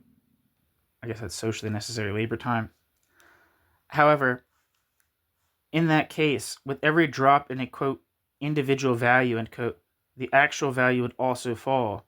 Or, put another way, with every slowing down of individual labor, the average labor time would rise.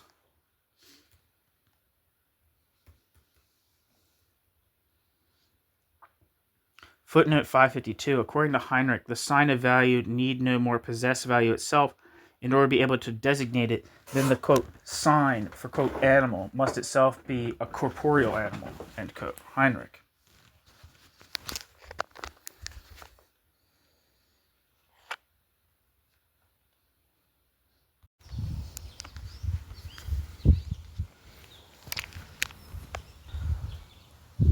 Footnote 553, quote, in the simple form of value, analyzed in terms of the relationship between two commodities, there emerges the specific feature that the use value of the equivalent commodity signifies something in the sense of a sign, something that it itself is not, that it is not itself.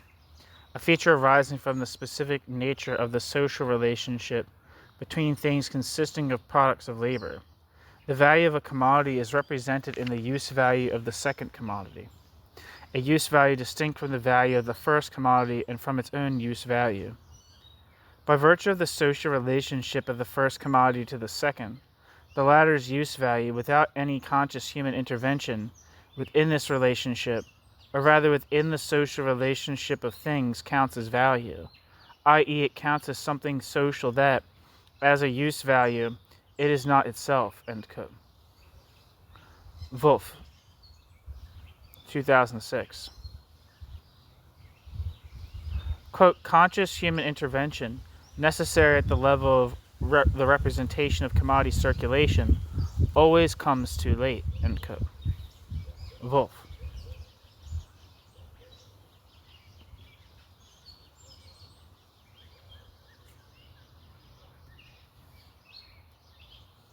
Footnote 559. Schomple, whom we shall address further below, also points out that the character of commodities as products of labor cannot be derived from the value equation. Quote, Marx does not arrive at, quote, labor as a substantive determination through a logical operation, end quote. Schomple.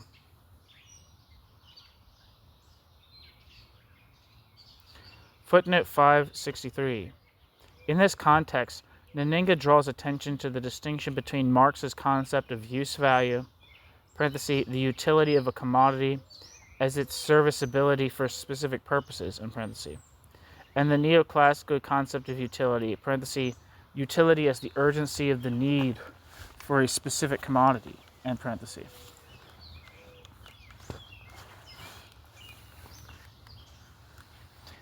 He also demonstrates that, contrary to the illusion prevalent in the marginal utility school, that utility serves a foundational function for exchange value.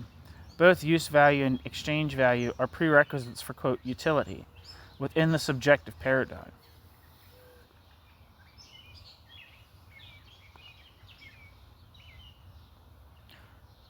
Quote, the serviceability of Chinese ink and mothballs for their respective distinct purposes does not become mutually comparable simply by ceasing to speak of those distinct purposes. End quote. Nanninga.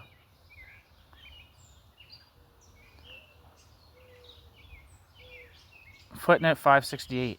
An equivalence relation is formally defined by three properties: reflexivity, symmetry, transitivity. End footnote.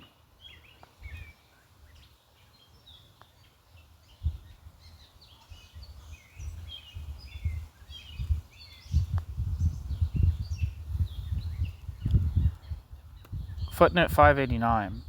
Steinfort evidently considers this example, I don't know the example, so striking that Steinfort uses it repeatedly. Footnote 590. As becomes apparent, Steinfort's vague formulations suggest two causes for this function. On the one hand, money possesses this function, quote, because commodity owners, quote, must always fear being left stuck with their commodities, end quote. A rather idiosyncratic justification, end quote. Subsequently, however, this function is derived from the general exchangeability of money. Quote, for with money, as the universal marketable commodity, one can obtain any use value, end quote.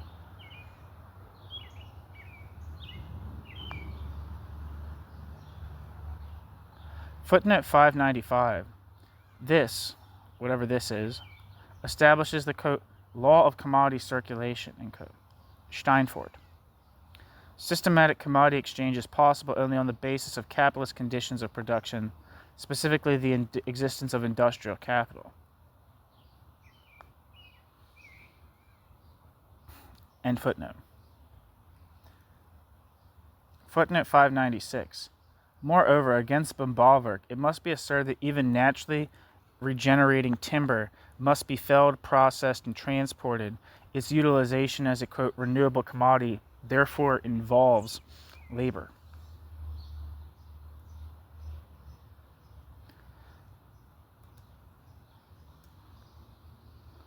Footnote. Never mind. Skip that one. Footnote 605. Footnote 605. In this respect, Nanninga's position resembles that of Kautsky, who interprets the analysis of the form of value as a description of historical periods of pre-monetary commodity exchange. However, Kautsky is then compelled to reduce the form of value, which Marx understood as a polar relationship grounded in a relationship of equivalence, to a mere relationship of equivalence.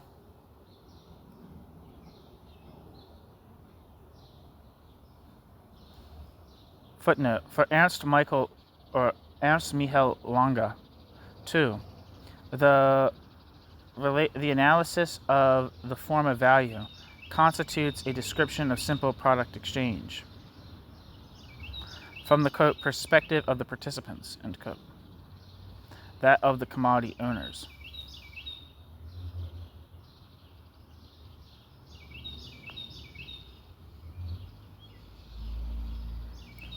Footnote: Backhaus rightly identifies this as the, quote, whatever this is.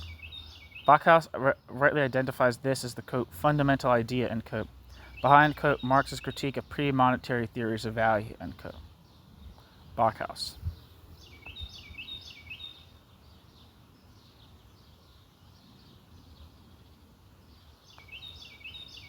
Footnote 616. Even strongly Hegelianizing interpreters such as Klaus Lichtblau find little use for the examination of the determinations of the commodity in the guise of a, quote, single commodity, because the concrete entity, the commodity, from which Marx proceeds in chapter 1.1 in the course of his, quote, axiomatics of value theory, end quote, Lichtblau, creates the impression that he is operating with a, quote, a relational determination of the, quote, substance of exchange value, end quote, Lichtblau. Yet Marx's actual aim is to demonstrate all categories of the critique of political economy to be relational social categories, and Marx further indicates that exchange value and use value are determinations that come into being only within, or respectively in the wake of, the act of exchange. A rational reconstruction of the concept of value must necessarily proceed from the form of value. In this context, Lichtblau, drawing an analogy to Nenninga, Lange, Schomple, and Buhler, see below, distinguishes between a type of relation, quote, that brings the terms of the relation to the foreground of analysis, conceiving of them as real substances, parenthesis, ontology, and parenthesis, and a mode of analysis which, conversely, posits the relationality itself as the primary element, parenthesis, functionalism, and parenthesis, end quote. Schomple, however, goes even further than Lichtblau.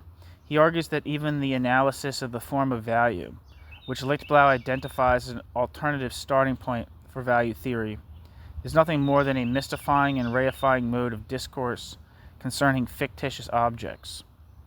A problematization of the development of contradictions proceeding from, quote, the commodity can also be found in Arndt.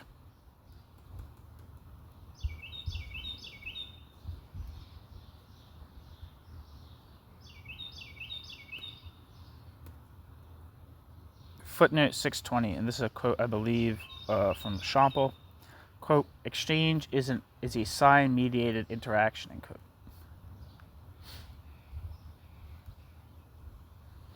Footnote 623.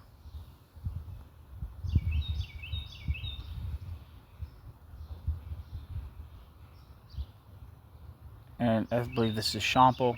Quote, in the language game of exchange, it, bracket, the equality relation X commodity A equals Y commodity B, in bracket, signifies the relation of giving and taking, specifically, in different ways depending on the particular stage of the contractual negotiation one is at.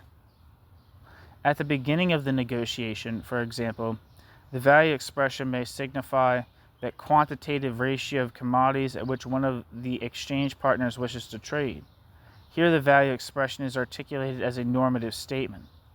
Upon the conclusion of the negotiation, conversely, the value expression designates the ratio at which the exchange actually took place.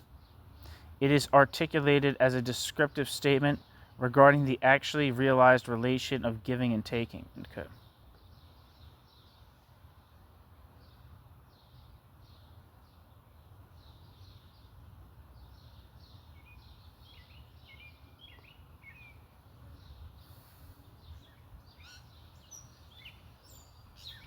Footnote 627. I'm not sure which passages are being referred to here, but it says passages are cited from the critique of Hegel's philosophy of right, and the Holy Family, which criticized hypostatization of abstractions into autonomous entities.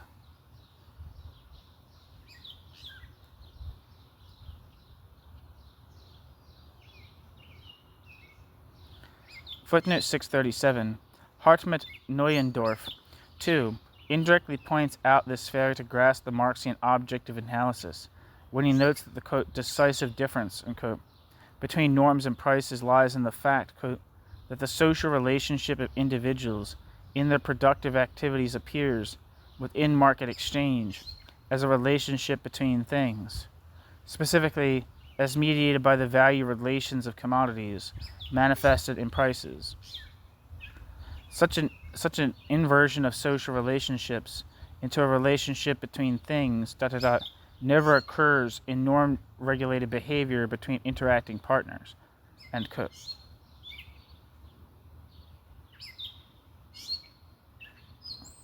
Hartmut Neuendorf.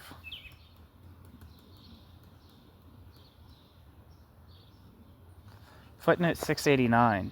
Also relevant here is the Marx-Engelsian dictum from the German ideology, quote, relationship for the philosophers equals idea, end quote. See also Marx's remark in the Grundrisse, quote, these objective relations of dependence, in contrast to personal ones, also appear in such a way, parenthesis, the objective relation of dependence is nothing but the social relations standing autonomously opposed to the apparently independent individuals themselves, i.e. their mutual relations of production, which have become autonomous vis-a-vis the individuals themselves. That the individuals are now dominated by abstractions, whereas formerly they depended on one another. The abstraction or idea, however, is nothing but the theoretical expression of those material relations that are the masters over them. Relations can, of course, be expressed only in ideas. Thus philosophers have conceived of their domination by ideas as the distinctive characteristic of the new era. End quote. Marx, Grundrisse. According to Peter Winch, who as early as 1958 applied Wittgenstein's theses to the social sciences, social relations are to be understood exclusively by recourse to the actor's own understanding of reality. Indeed, for him it holds true, quote, that the social relations between men and the ideas embodied in men's actions are in reality the same thing, end quote, Peter Winch, and that social relations exist, quote, between men only in their ideas and through them, end quote, Peter Winch. Such ideas, Winch suggests, include money, property, or economic transactions.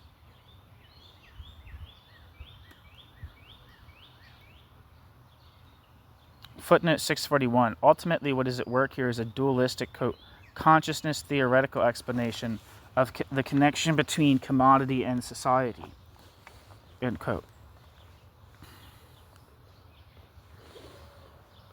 Specifically, the properties of commodities are, according to this view, merely reflected in consciousness rather than constituted within consciousness.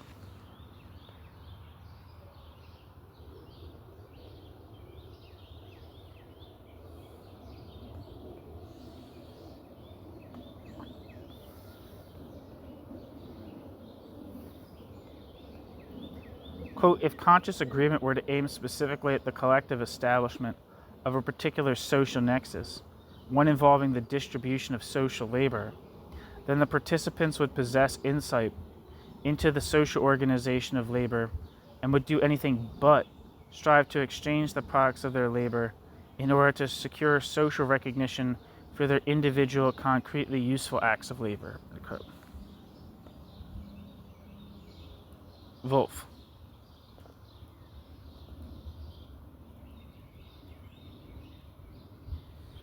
Footnote 649. Ritzer identifies three possible interpretations of their relationship. That of the identity between language game and form of life, that of an overlapping set relationship between language and form of life, and that of a foundational function of forms of life for language games.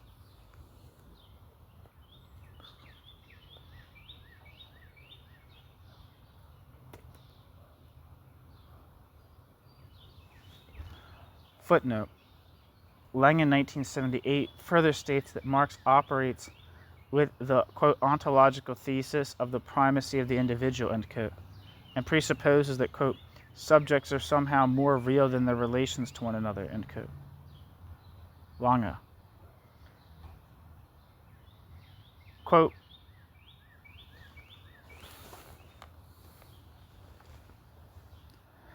let the example of a measure that pertains to commodity bodies qua commodity bodies, i.e. as use values, serve to illustrate this for us.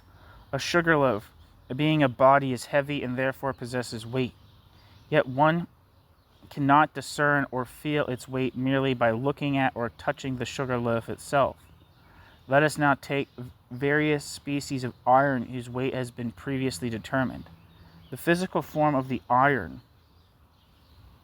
considered in itself, is no more an outward manifestation of heaviness than is that of the sugar loaf.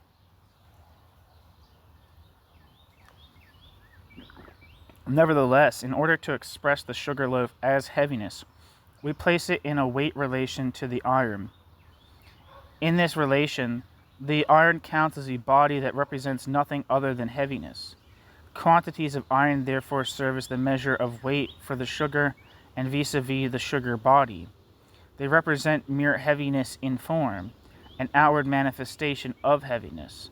Iron plays this role only within the specific relation into which the sugar or any other body whose weight is to be ascertained enters with it.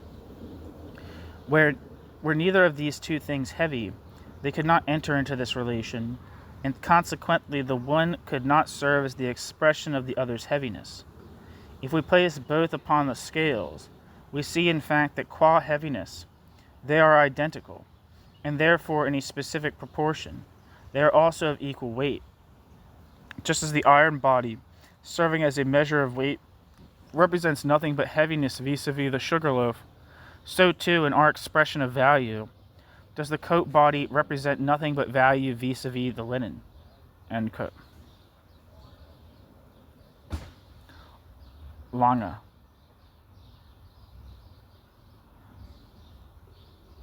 Marx Engels, Mega 2. Quote, the force of a thing is, ...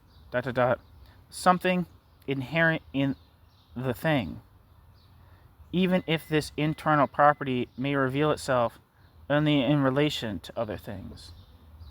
Thus, for example, the force of attraction is a force of this thing itself, although this force remains, quote, latent, as long as there is no thing present that could be attracted, end quote. Marx.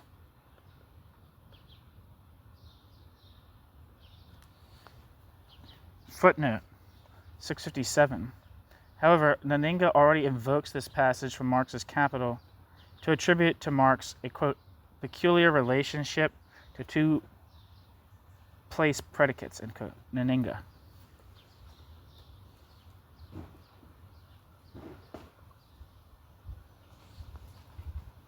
Footnote 659. This, whatever this is, becomes clear in the additions and alterations.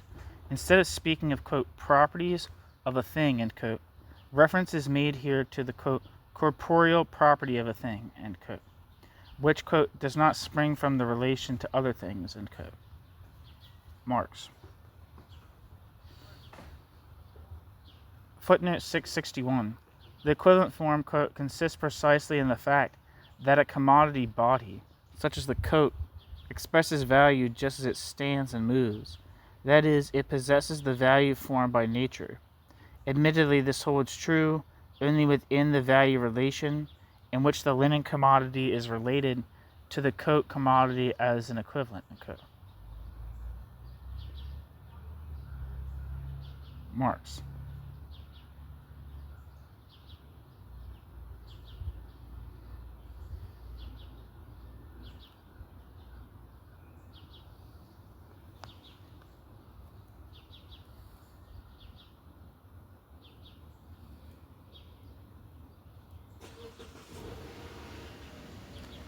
Footnote. Use value, which Marx, after all, initially does not treat as an economic category, is indeed also a relation. parenthesis, the unity of objects for human beings. So yeah, the unity of objects for human beings. However, firstly, this utility cannot be conceived without the objective properties of these objects. Parenthesis, Marx's reference to, quote, natural material, end quote, in parenthesis. And secondly, the very existence of use values is not dependent upon specific social relations. The property of value, by contrast, incorporates, quote, not an atom of natural material, end quote. Marx. And constitutes specifically a historically determinate social relation.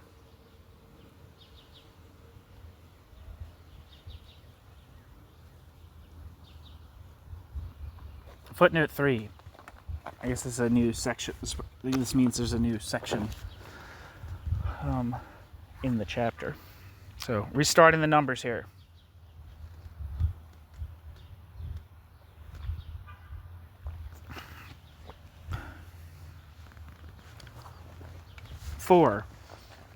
Three. Footnote 3. In this context, the, quote, popularization of the method, end quote, signifies the, quote, renunciation of a systematic elaboration of fundamental ideas regarding value theory and methodology, end quote.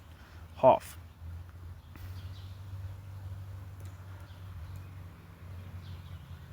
Footnote 4. Ultimately, the positions of Holtzkamp 1974 and Haug 2004, to mention just two of the most prominent representatives of a historicist methodological concept in the West German debate, represent little more than paraphrases of Zelenyi's text.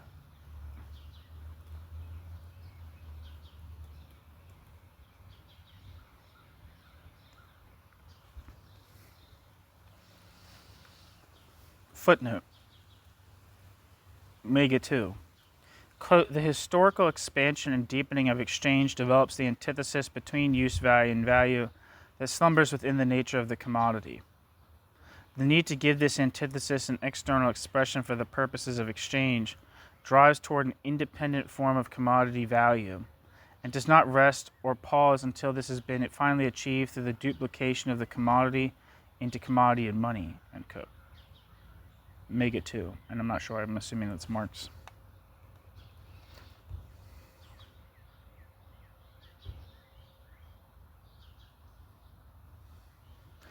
Footnote 26. Whatever this is, becomes even more evident in the Grundrisse, where Marx still misunderstands the concept of the ideal doubling of the commodity in a realist fashion. Quote,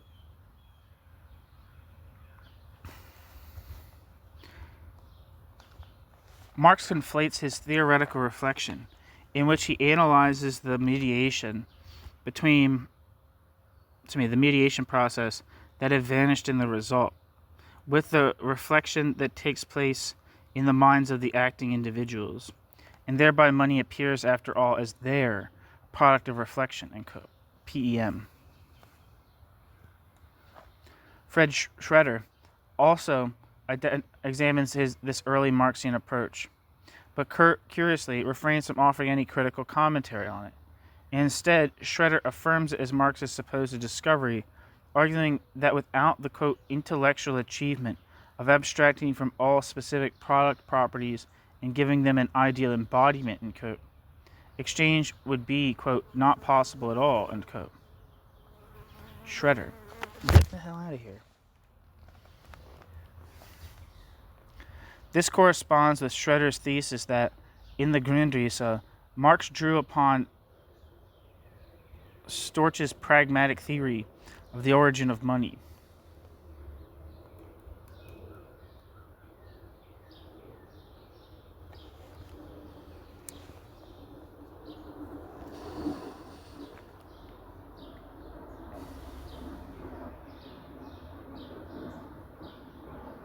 Footnote 28. Mega. Quote, the general equivalent form always pertains to only one commodity in contrast to all other commodities, yet it pertains to every commodity in contrast to all others. However, if every commodity posits its own natural form over against all other commodities as the general equivalent form, then all commodities exclude all others from the general equivalent form, and thereby exclude themselves from the socially valid representation of their magnitudes of value. Okay. Marx.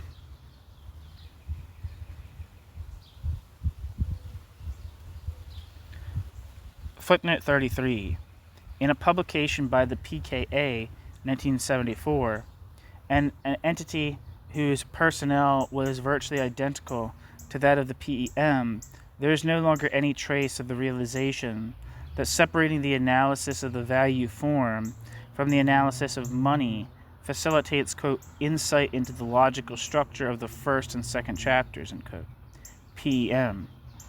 Conversely, it is asserted that the revisions to the analysis of the value form following the first edition served merely to, quote, facilitate understanding, end quote. PKA.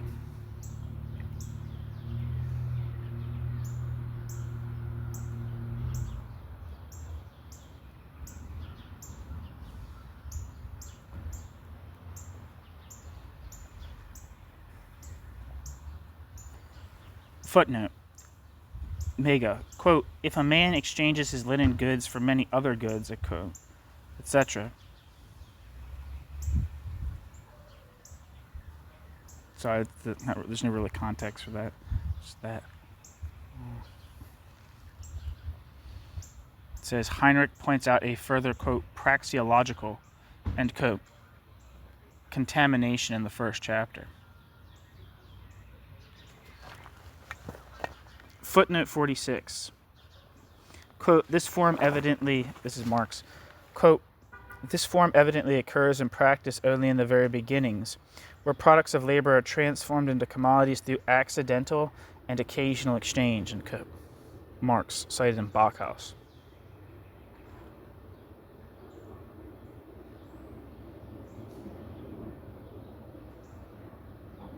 Footnote 58. The analytical Marxist Ulrich Steinfort, too, at roughly the same time that Bachhaus's book Materialien, I don't know how to say it, 3 and 4 were being produced, drew attention to the historicizing effects of the introduction of the money form. Since money, in contrast to the general equivalent, does not constitute a logical implication of the simple value form, its introduction into the analysis of the value form was understood as a, quote, derivation sui generis, quote, the validity of which could only be salvaged by reference to the historical process, end quote. Steinfort.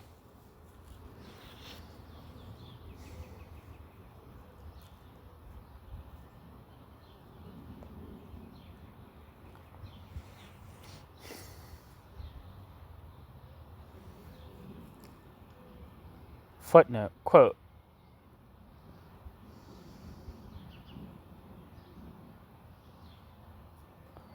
that in the exchange process, only that becomes practically real which was previously analyzed ideally in the section on the value form, namely that the general value relation of commodities to one another is possible only indirectly through a relation to the use value of the third excluded commodity, end quote. Quote, when the ideal value relation becomes a real value relation, the ideal general equivalent becomes the real one, becomes money, end quote. I believe those quotes are from Winfried Schwarz, but I'm not sure. The real general equivalent is therefore simultaneously and inherently already money. It cannot in turn be assigned to a specific historical epoch.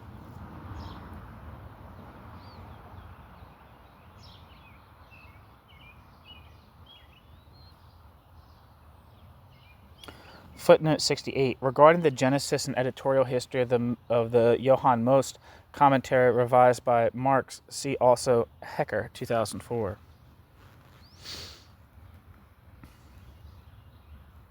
Footnote 71. Where the text transitions directly from the analysis of the, quote, form of value to the exposition of the functions of money.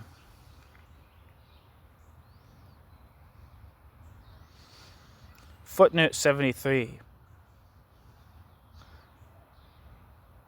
Hecker even terms Marx's exposition the, quote, fourth version of the analysis of the form of value, end quote, which, however, quote, does not employ the terminology from Marx's Capital, end quote. Rolf Hecker.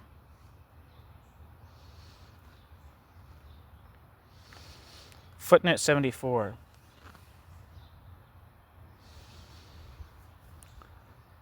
Brentel advocates a third position. In the Most chapter, he argues, quote, by no means are prehistoric exchange values and commodities posited, end quote.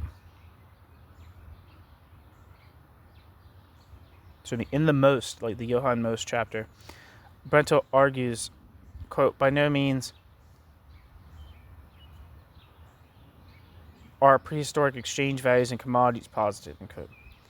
Thus, there is neither a historicization of the logical, parenthesis, Bauhaus, in parenthesis, nor a development of the forms of value that is de facto retained, parenthesis, Schwartz, in parenthesis.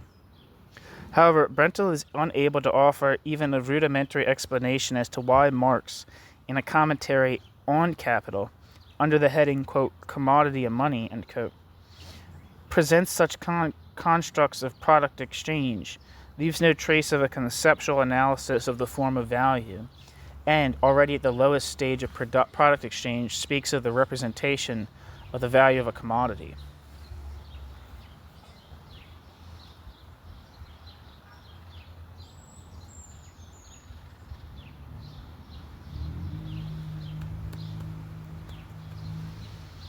Footnote 87. Heinrich also points out further unintentional, quote, praxeological contaminations of the form analysis in the first chapter. In a footnote of the Marx Engels Works 23, page 61, Marx cites, quote, an anonymous predecessor of Smith who, instead of confusing the quantum of value-forming labor with the, quote, value of labor, and as Smith did, had written that in exchange a man could, quote, not more accurately estimate what is really equivalent than by calculating what cost him just as much labor and time, end quote. While this predecessor does not fall victim to the confusion found in Smith, end quote, Marx, which was likely Marx's sole concern in this footnote, quote, he nevertheless grounds in this respect, exactly like Smith, the exchange relation in the subjective estimation of the exchangers, because the exchangers know the same quantity of labor is contained in the two products. They are willing to exchange them in these quantities. However, in this type of grounding is problematic, end quote. Yet Marx had critically commented on this very passage in Sur Critique, bracket, a contribution to the critique of political economy, in bracket. Smith, quote, mistakes the objective equation which the social process forcibly establishes between unequal labors for the subjective equalization of individual labors, end quote.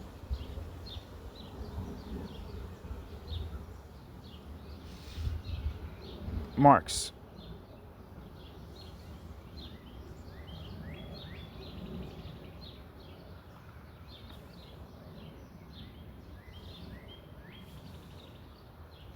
Footnote 94. This misunderstanding of the juxtaposition of the structural and action theoretical levels, interpreting it as a contrast between a theoretical level and an extra-theoretical level, can be found, for example, in Gallas 2005.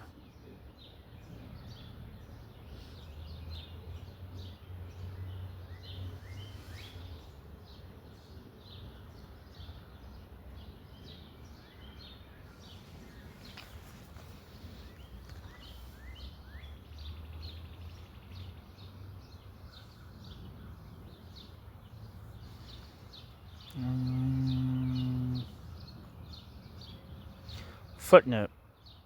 This is Nadia Rakovitz.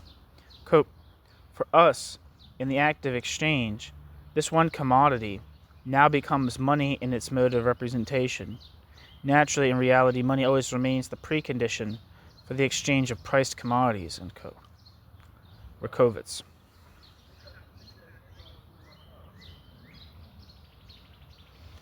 Footnote. See regarding the purely conceptual character of the transitions in the analysis of the forms of value, Heinrich, 2008.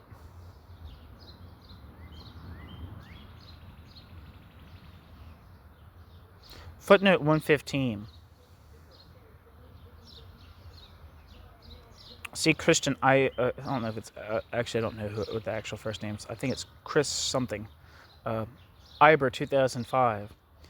Quote, in Form 4 of the first edition, proceeding from the general form of value, Form 3, Marx draws upon the expanded form of the unfolded form of value, Form 2, on the side of the relative form of value in order to generalize the general equivalent, end quote. Iber. See Heinrich, 2008, quote, however, the fact that the unfolded form of value of the linen was considered, bracket, which retrospectively yields the general form of value, in bracket, was by no means necessary. The unfolded form of value of any other commodity could just as well have been considered, end quote. Heinrich.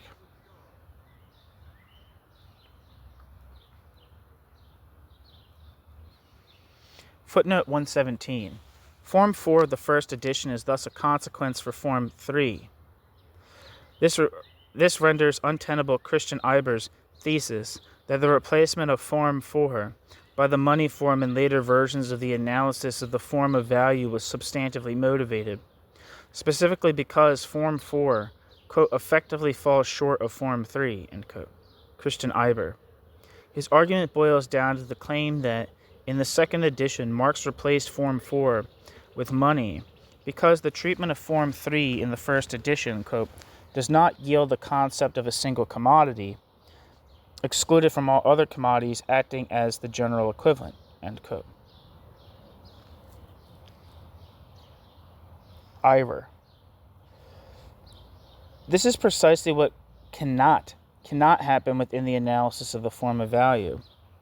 Since he views this differently, Iber is ultimately compelled to fall back once again on the classic topos of the, quote, dual explanation of money, end quote. Iber attributes something similar, specifically an identification of the actions of the commodity owners in the second chapter with the intentional production of money, to Heinrich. However, Iber fails to provide any evidence for this claim.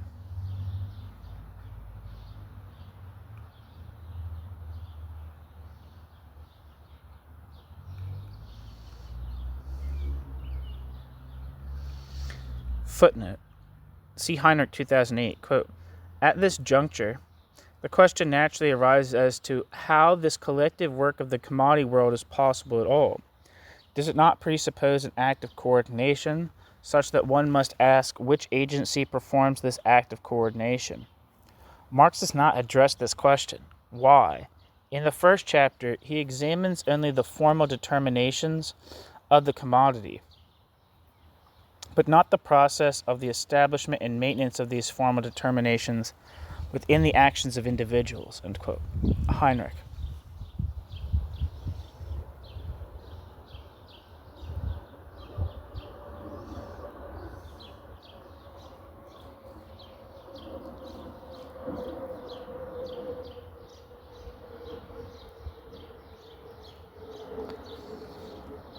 Footnote 135. This concept, whatever concept that is, first appears in Bachhaus, Reichelt, 1995, page 89.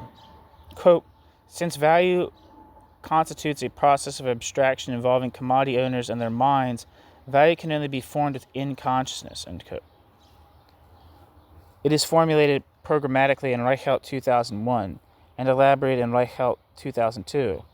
However, as early as 1974, Ulrich Müller noted that Reichelt's work Zur logische Struktur des Kapitalbegriffs, bracket, on the logical structure of the concept of capital, end bracket, exhibits a curious, quote, fixation on the concept of, quote, categories, a concept that Marx himself employs with some ambivalence, end quote.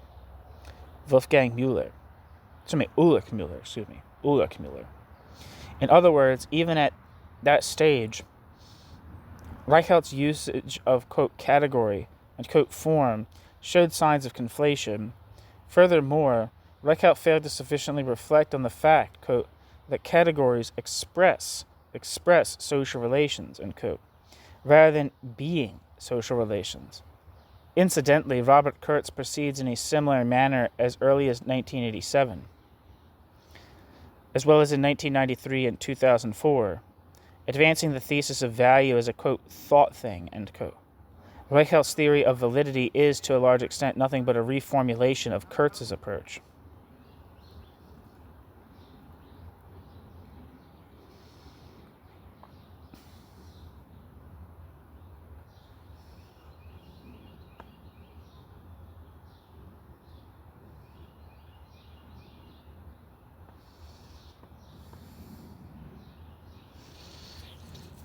And I might be pronouncing that wrong. It might be Kurz. I don't know. But,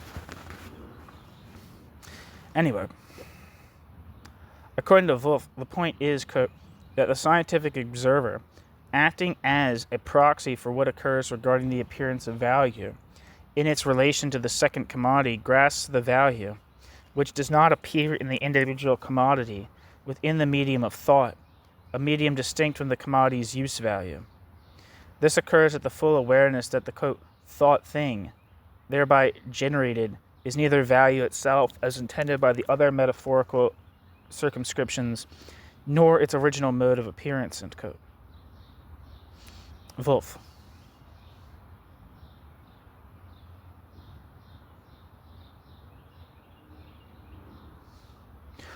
Footnote 139. Wolff points out that the, quote, methodologically requisite some circumscription of value as a, quote, thought thing, end quote, differs fundamentally from the other circumscriptions for value, end quote, such as, quote, crystal, quote, jelly, or, quote, spectral objectivity, end quote. These latter, Wolff argues, are circumscriptions of the product of a process that unfolds within the social relation of labor products, independently of the consciousness of the scientist or of the actors involved.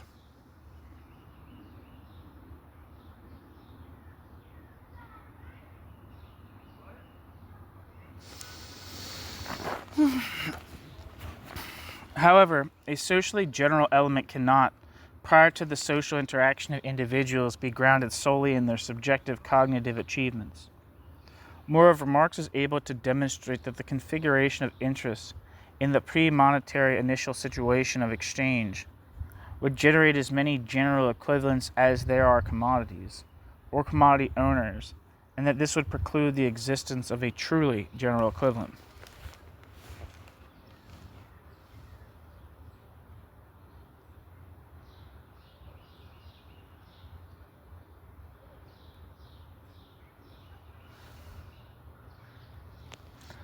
Footnote 152. Ritzert and Roiswig, too, seek to avoid a hypostatized, quote, germ cell dialectic, end quote, one that would portray, quote, the commodity as a Hegelian, quote, super subject, end quote, end quote.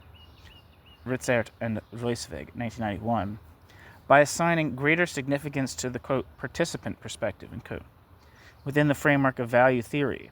However, the specific manner in which this is to be achieved remains unclear in their work. Consistently, however, it is suggested that the social relation of things to mere illusion. Consistently, however, it is suggested that the social relation of things is mere illusion. Thereby, the first chapter of Marx's Capital itself is brought into close proximity with reified theory.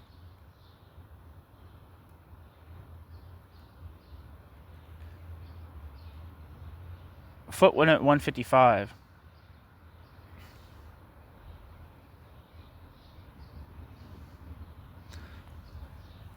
Regarding value abstraction, see already Zone-Rettel, 1973, quote, the essence of commodity abstraction, however, is that it is not thought-generated, that it does not have its origins in human thought, but rather in human action, end quote. Zone-Rettel. See Zone-Rettel, 1978, quote, the abstraction occurring in exchange springs from the exchange relation itself. It does not spring from the material nature of the commodities, neither from their nature as use values, nor from their nature as products of labor. Thus, it also does not spring from the relation of human beings to a commodity object in production or in consumption, end quote.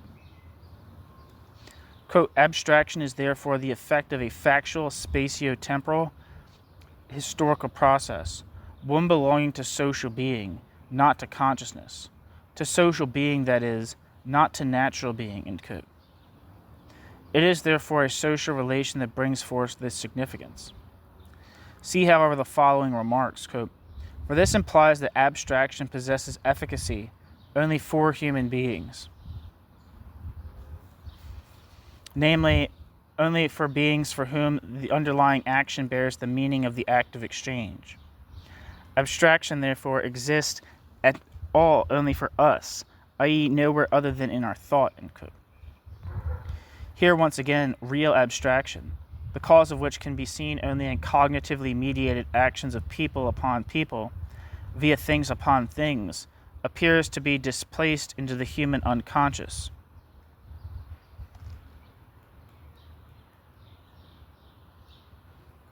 Footnote 157. Wolff, quote, by means of the price, they consciously endow their commodities with the social significance of the general equivalent, embodied in money, without knowing what the price is, the visible form of appearance of the value of their commodities, which remains invisible to them. End quote. Wolff. Quote, the validity at issue here is rather neither one agreed upon by the exchangers, nor one imposed by the state. Rather, it is a relation structurally given within an economy based on exchange. End quote. Heinrich.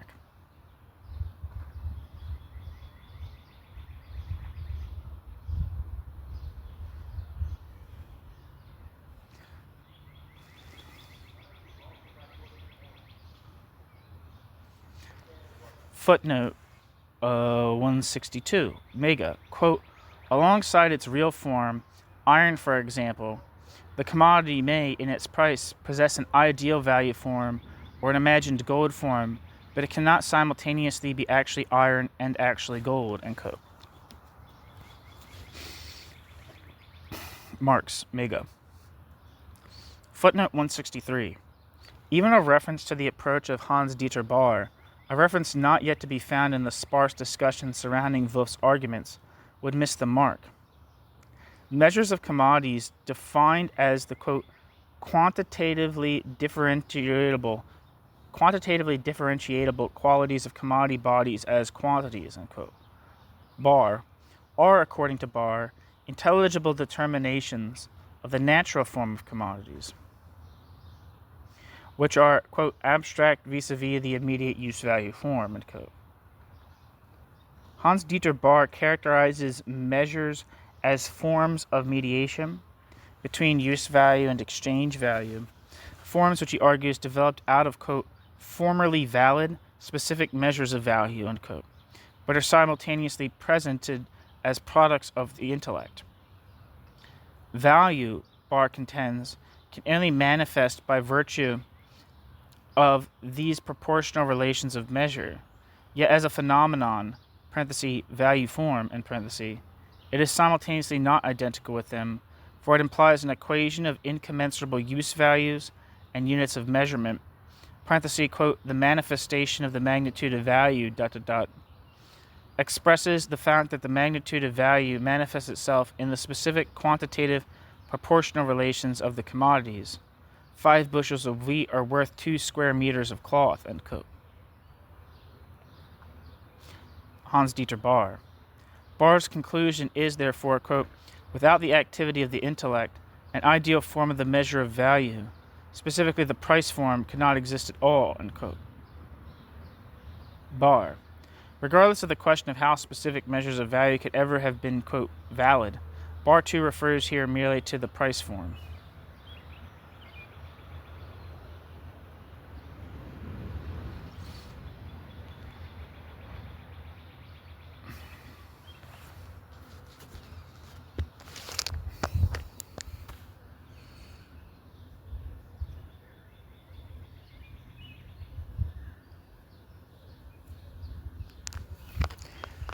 It's restarting again.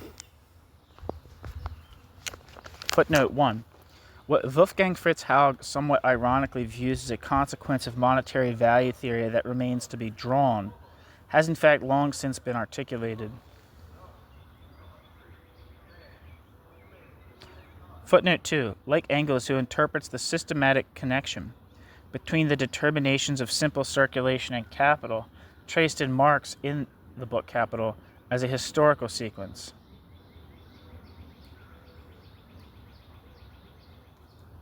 For him, therefore, the inversion of the law of appropriation signifies the supersession of an epoch of simple commodity production by capitalism.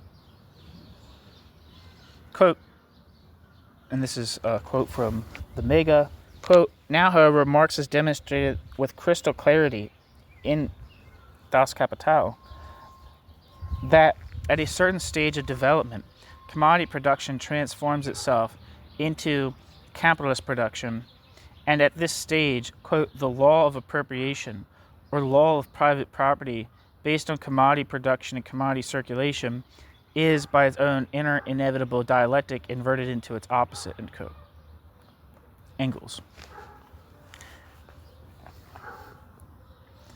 Footnote 3. As does Andreas Wild, who interprets the determination of simple circulation as a, quote, simplifying model assumption, end quote, regarding the, quote, laws of rational and legitimate economy, end quote. Laws from the standpoint of which capitalist appropriation is then to be critiqued. For a critique of Wild, see Heinrich, 1999.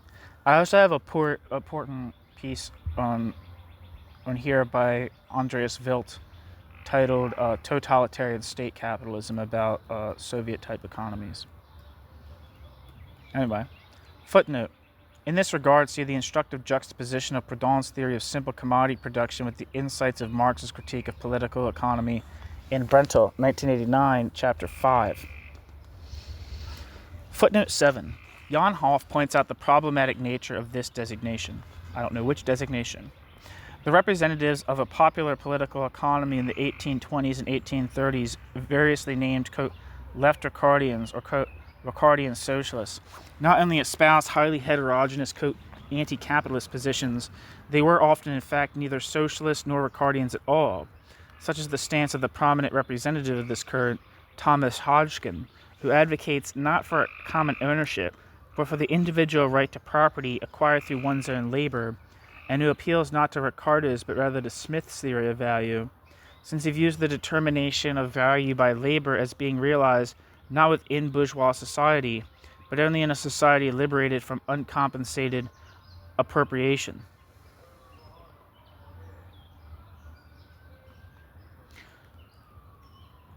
Footnote 9.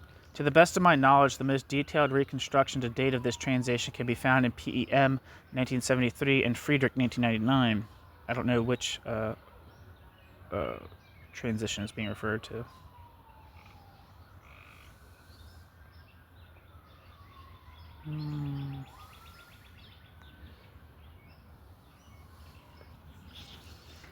Footnote 17, more precisely formulated, here commodities are regarded as mere use values, whereas the use value of the money commodity is regarded as value par excellence.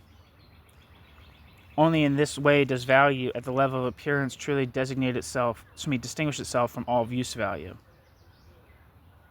Footnote 20, Mega, quote, as long as it remains withdrawn from circulation, it is just as worthless as if it lay buried in the deepest mine shaft, end quote. Marx. I think that's in reference to money. Footnote 30. Quote, alongside this form, bracket, commodity, money, commodity, in bracket, however, we find a second specifically distinct one, the form money, commodity, money, end quote, Marx.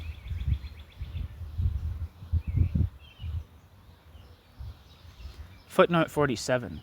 Helmut Brentel's attempt to identify within the original manuscript a variant of an imminent transition from money to capital, one that posits the exchange of money for the specific commodity labor power as a form-preserving, quote, substantial change, end quote, occurring, quote, within the very concept of labor, end quote, is ultimately unconvincing, precisely because it fails to address this very imprecision in the original manuscript's terminology. In contrast to the antithesis of dead versus living labor, which Marx employs here to describe the transition, the distinction between the distinct phenomena of, quote, living labor, understood as both potential (labor power) and actual (labor) are still frequently conflated. Footnote 49. This differentiation is, however, also present in the original manuscript, albeit frequently obscured by the still imprecisely used concept of, quote, living labor, unquote, which is intended to designate at different times either labor power or labor itself. And there's a quote from Mega, quote, labor power itself is the use value whose consumption coincides directly with the objectification of labor, that is, with the positing of exchange value, unquote. Marx.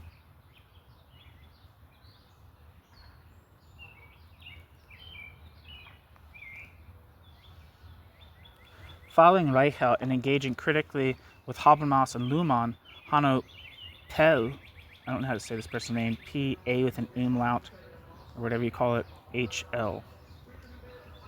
I have a piece by him on this channel from, there's a kind of a cool project within Germany titled Society Beyond Money, or Society After Money, something like that, associated with a group of thinkers, Hanno Pell being one of them. He was like a student of Reichelt, but also, I can't think of the guy's name, Lars Reitman, and I became familiar with this project through reading the Sage Handbook of Frankfurt School Critical Theory.